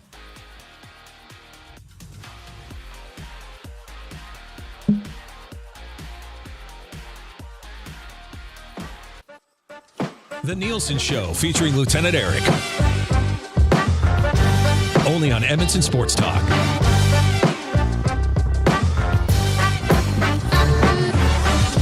All right, 8:35. It is the Nielson Show. Lieutenant Eric Will Fraser in for Dustin Nielsen as he is down Anaheim Way and YouTube Trev keeping it locked down. The Nielsen Show presented as always by Southport Chevrolet. Drive a little, save a lot out in Fort Saskatchewan. 0% for up to 72 months on Silverado Custom and Custom Trail Boss. Today it is still truck month for the month of March, or Charch if you do celebrate in your household.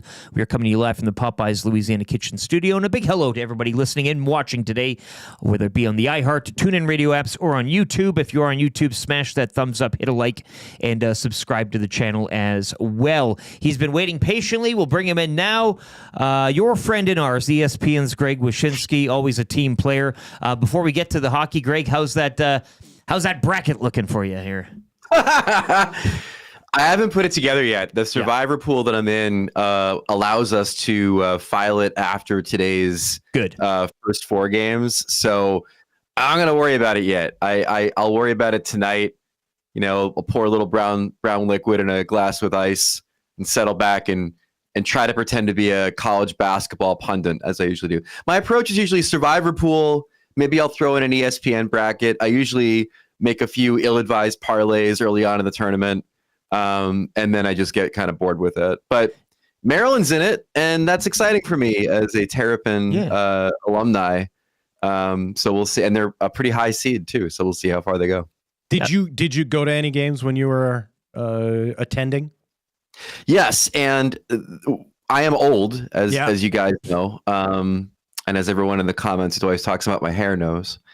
And when I was at Maryland, we were in the ACC, and so that was like you had to line up the night before to get tickets to the Carolina game, to the Duke game.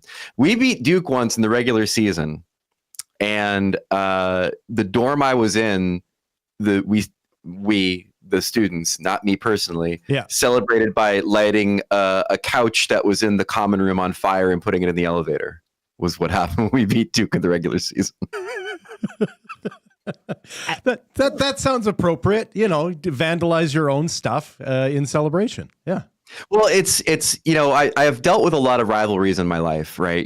Devils, Rangers, Jets, Patriots, Mets versus the world, I guess. I don't know. But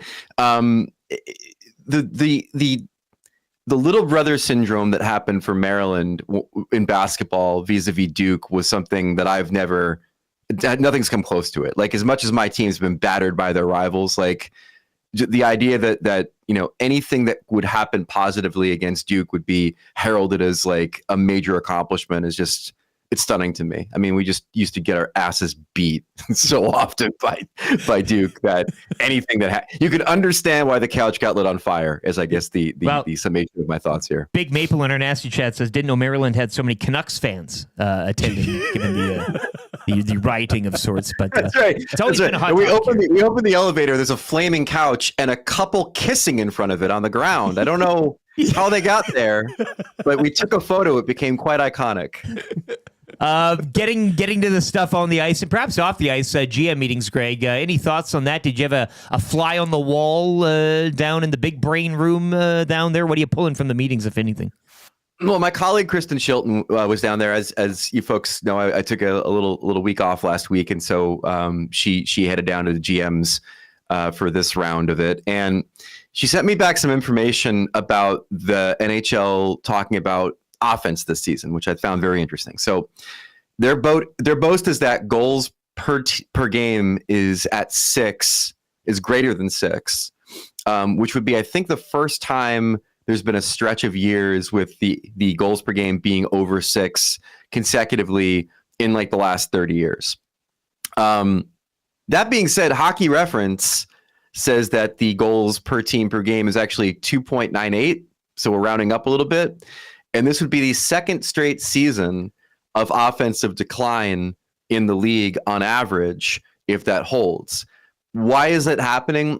It's pretty clear it's happening because there's going to be fewer power play goals because there are fewer power plays.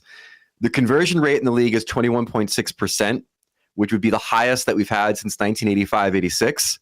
But the number of power plays right now, according to Hockey Reference, is 2.7. They've started measuring power plays per team per game in 1963-64. That's the first season they go back to. And this would be the lowest ever if it holds. They're not calling as many penalties. Teams are not getting as many power plays. So even though power play efficiency is up, the number of power plays is down on which they can convert. More of this playoff idea as well. What do you got cooking up here? Oh, as far as like playoff expansion? Yeah.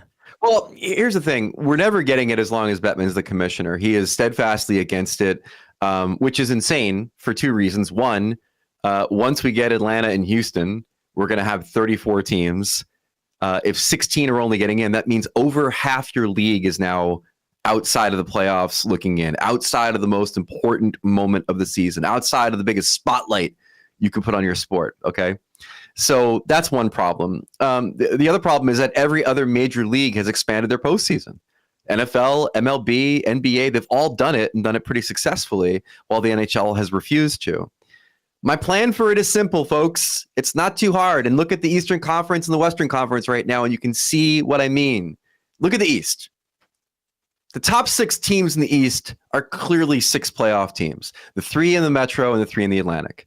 Everyone else behind them, due respect to what Ottawa's done lately, you're not as good. Like, you're not as good as those top 6 teams. So here was my plan. It's a very simple plan. 7 plays 10, 8 plays 9 in some sort of a play-in series.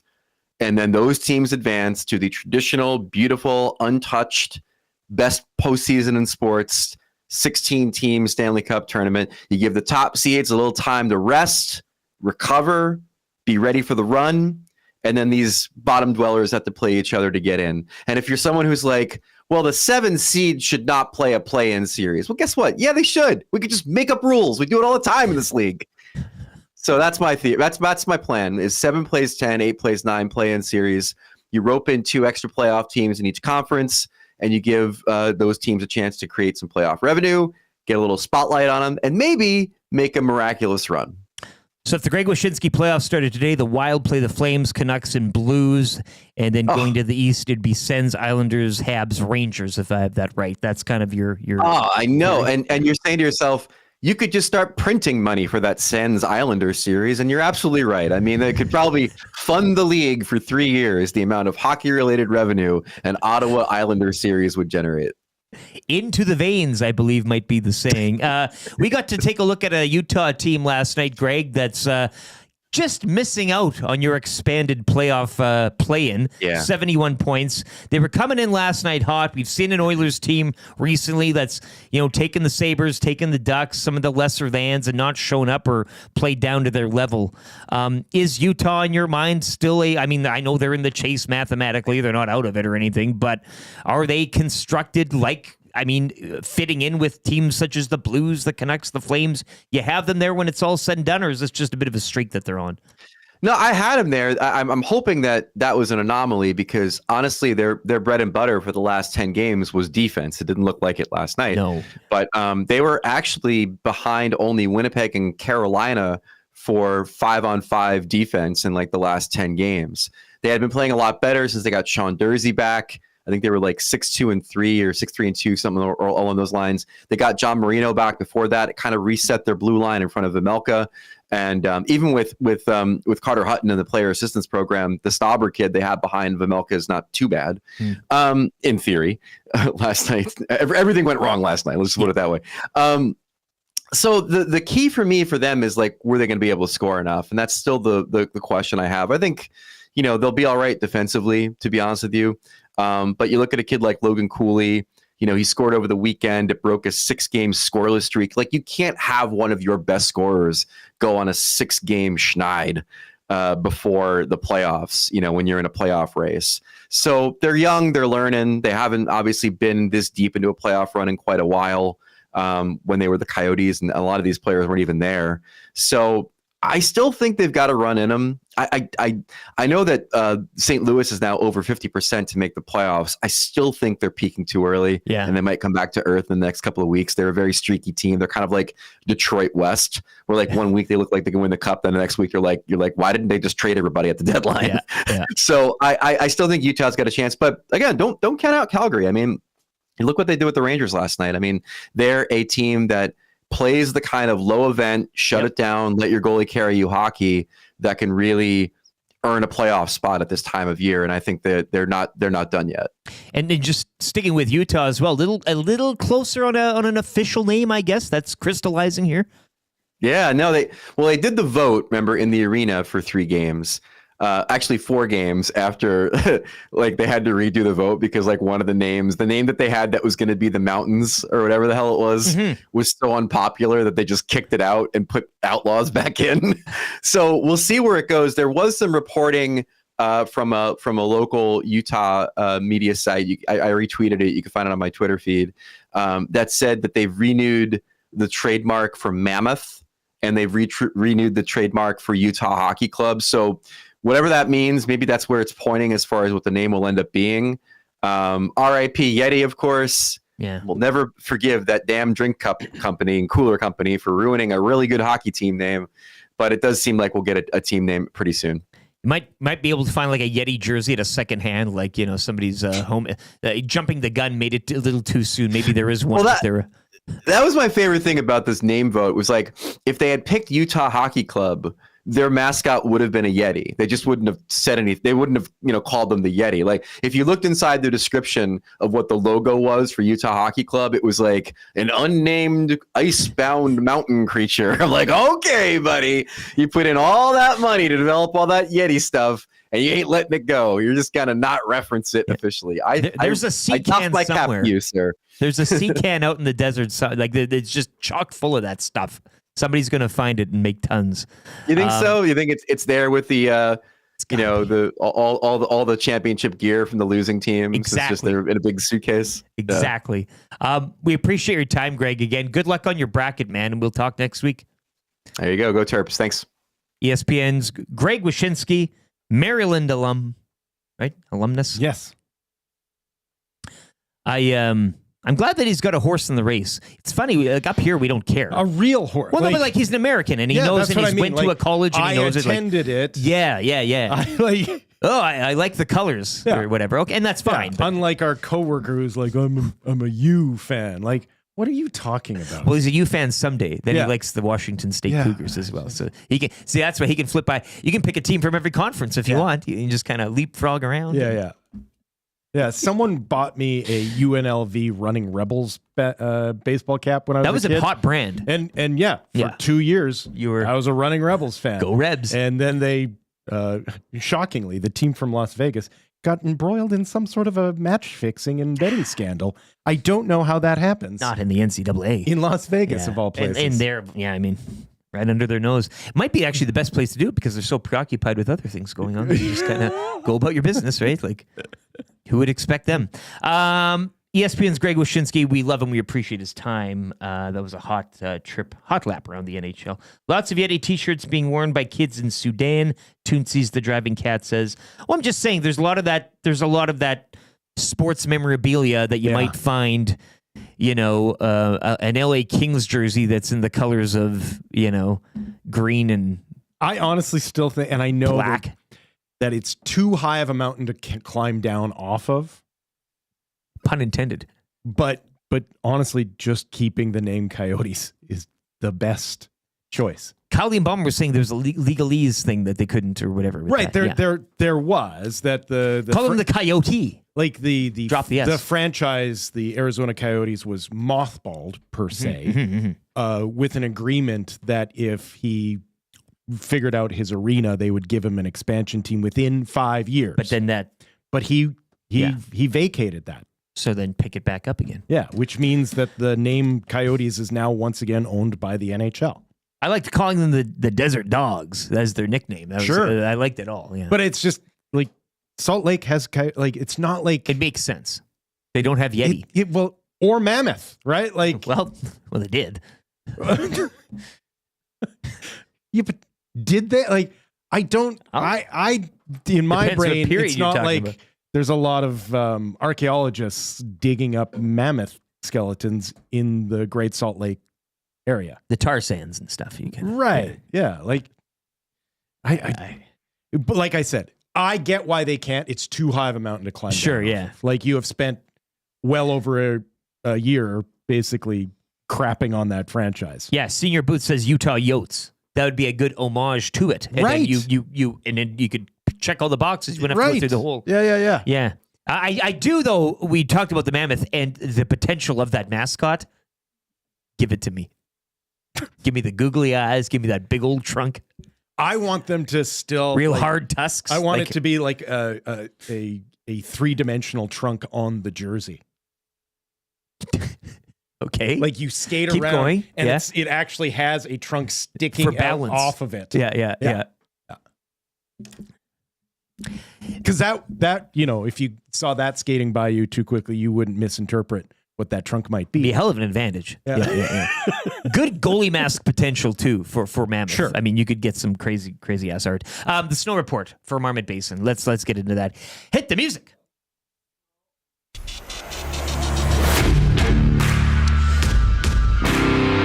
Courtesy Kelsey up at Marmot Basin, we've had over 80 centimeters of snowfall in the past 11 days. Conditions around the mountain are fantastic. 116 centimeter snow base, Will.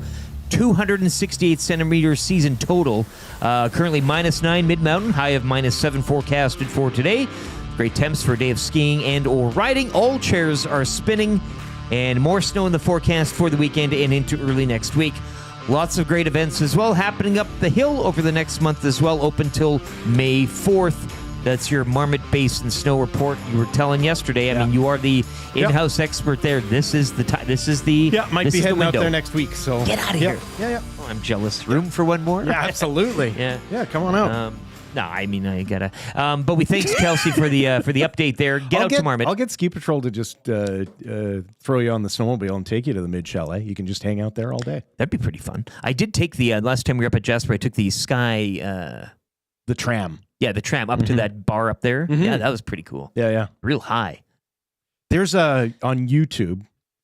There was a production company that just grabbed artists and basically flew them to the top of mountains and had them perform their sets for nobody, just for the scenery. And they have a Ruby Waters on top of at the Jasper Gondola doing a full set. How many? So they had lots of people up there. Like literally, they had like their autograph on the thing. Like we were here and all that. Like if you go onto YouTube and YouTube Ruby Waters Jasper, you're gonna see that it's the wildest thing. Like right before she hit, it's very unique. She did all her songs. Yeah. Let's get into the wrap right now for William Huff. If you want your place to look as good as ours, WilliamHuff.com is where you go. In business since 1952, so you know they're incredible at what they do. WilliamHuff.com. Gentlemen, I think we learned a lot today, both in relation to sport. Rachel Homan picked up a win. Well, yeah, your Cubbies sadly lost again. The Oilers now will make the playoffs. They're back into that. You can check that box again. It's good to have some live sports going on during the show as well during the morning. But I think it was more so off the sporting landscape in that YouTube Trev is going to the Oilers game tomorrow, Oilers and Jets. But we also learned that Teef is going as well. Yeah. And he learned that Date you're night. going, so which means It's date night. the Boutonnieres. And yeah, I think some people said, get you up on the cam, the big cam. We could maybe pull a few strings. Get you guys and your stepdad. Let's not forget. And if you go in today for the boutonniere, you can probably have some input on like single rows with a little baby's breath. Go to Paris Jewelers, 55% off. Yeah. You do not pay for 1 year. Yeah. Paris Jewelers right now. Yeah. This is no. What are you guys trying to do? What do you here? mean? Yeah, what do you mean? We're trying to make it a pleasant evening. That's all we're trying to do. Teef? What are you doing? This is not. Are you blowing this chance? No, I'm not blowing this chance. All right. I'm going to say hi to a Teef. Make a connection, man. That's what life is about. Okay, well, after I hang out with the Teef, I'm going to give him your address and you can hang out with him. He'll come over for a few drinks at your Go place. right ahead. Amazon can't find it half the time anyways, so. That's fair. We also learned X-Ray J. He set the record straight, did he not? Are we... Do we? That's what I was going to say. That's what I No, learned. But what did we learn, actually? I don't think we have, again, more questions than answers. You think that was setting the record straight? Well, he attempted to to set the record straight. What do you think it was? Trev, was he drying his hands on his pants? I mean, that's what it was, right? He peed and then he dried his pee on his Did he piss all over his hands and then- proceed to wipe it on Yeah. his pants?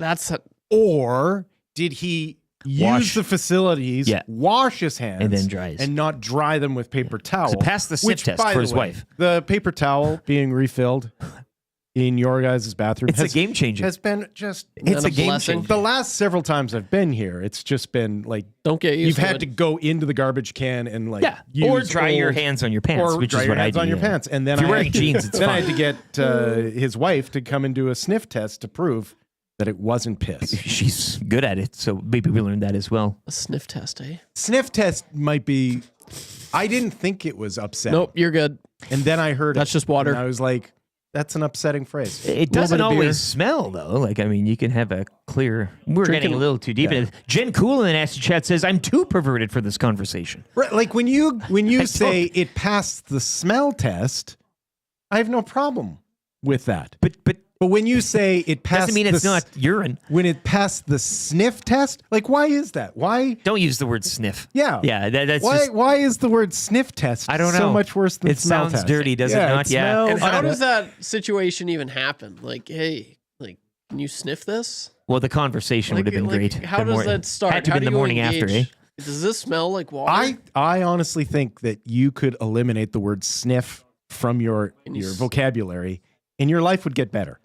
Come take a sniff of this. Yeah, it doesn't work anywhere. Yeah, whiff, smell, the whole bit. Yeah, sniff. Yeah. Sniff it. Yeah. A little rough. Dude, Yeah, sniff it. Sniff this. Sniff. Nothing good ever came from the phrase sniff this. The real not so slim shitty says maybe Atif is YTT's stepdad. No. Maybe it is just a game for 2 and not for 3. No, he's not. No. No, he's not.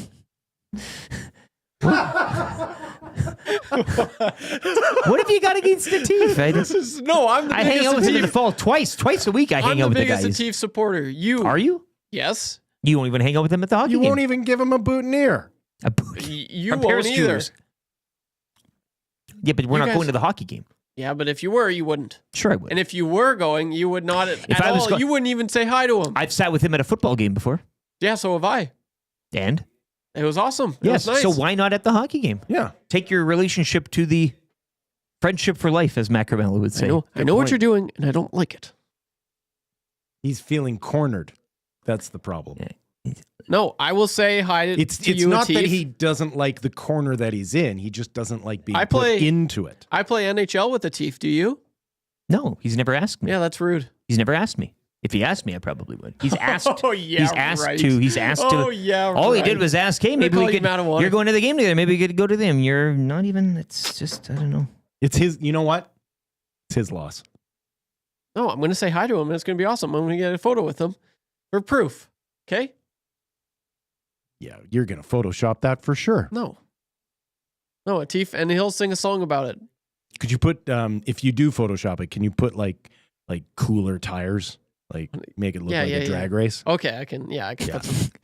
Dress it up a bit. Yeah. Put yourself in a tuxedo t-shirt. Okay, cool. Tiff, he always passes the sniff test. Good old Atif.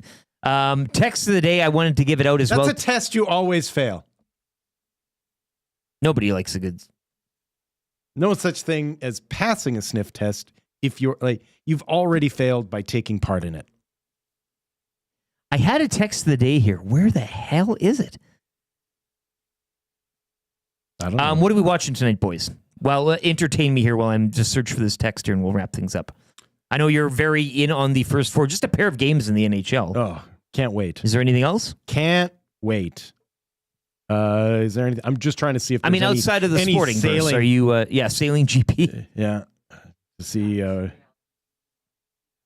Quinn! Hey! Hey. Quinn fella, you're in the Hey. hangout then, I Hey. assume, yes? Hey. Yeah. Wow. You, Tommy, Boston Fry. yes? Love it. Oh, the chamber. Ooh, I didn't know. Well, this is going to be great. What a pleasant surprise. It just... yeah. Next Sail GP takes place March 22nd and 23rd in San Francisco. So there is going to be, maybe we'll set that up heading into the weekend. Yeah, where's the we'll do that. You and I can do that Friday actually. Mm-hmm. That's a good sit on that, hold it. As you're going over the night that Atif and YouTube Trev have at the game, you can be talking a little Sail GP on Friday. I might even come in and watch Friday's show. I'll find the text of the day. We're sending somebody to A&W. I had a real good one here. Maybe I'll find it and talk about it so tomorrow. far, the Team Canada team is actually sitting in 5th spot overall standings. For the curling? For Sail GP. Oh, Sail. Right in behind Spain. That's a wild card spot, is it not? And your top 3, the first, third and second, no surprise, New Zealand and Australia. And then also, no surprise here, but for all the wrong reasons, United Arab Emirates. Yeah, well, that's I'm totally shocked by that. Get your brackets filled out. We're going to be hitting it hard tomorrow. That's when the madness kicks off. Want to thank Jamie McLennan of TSN, legal analyst Eric Macramalla. It'll be a Macramalla intro. I'm giving it to. I just can't find it right now. And ESPN's Greg Wyshynski.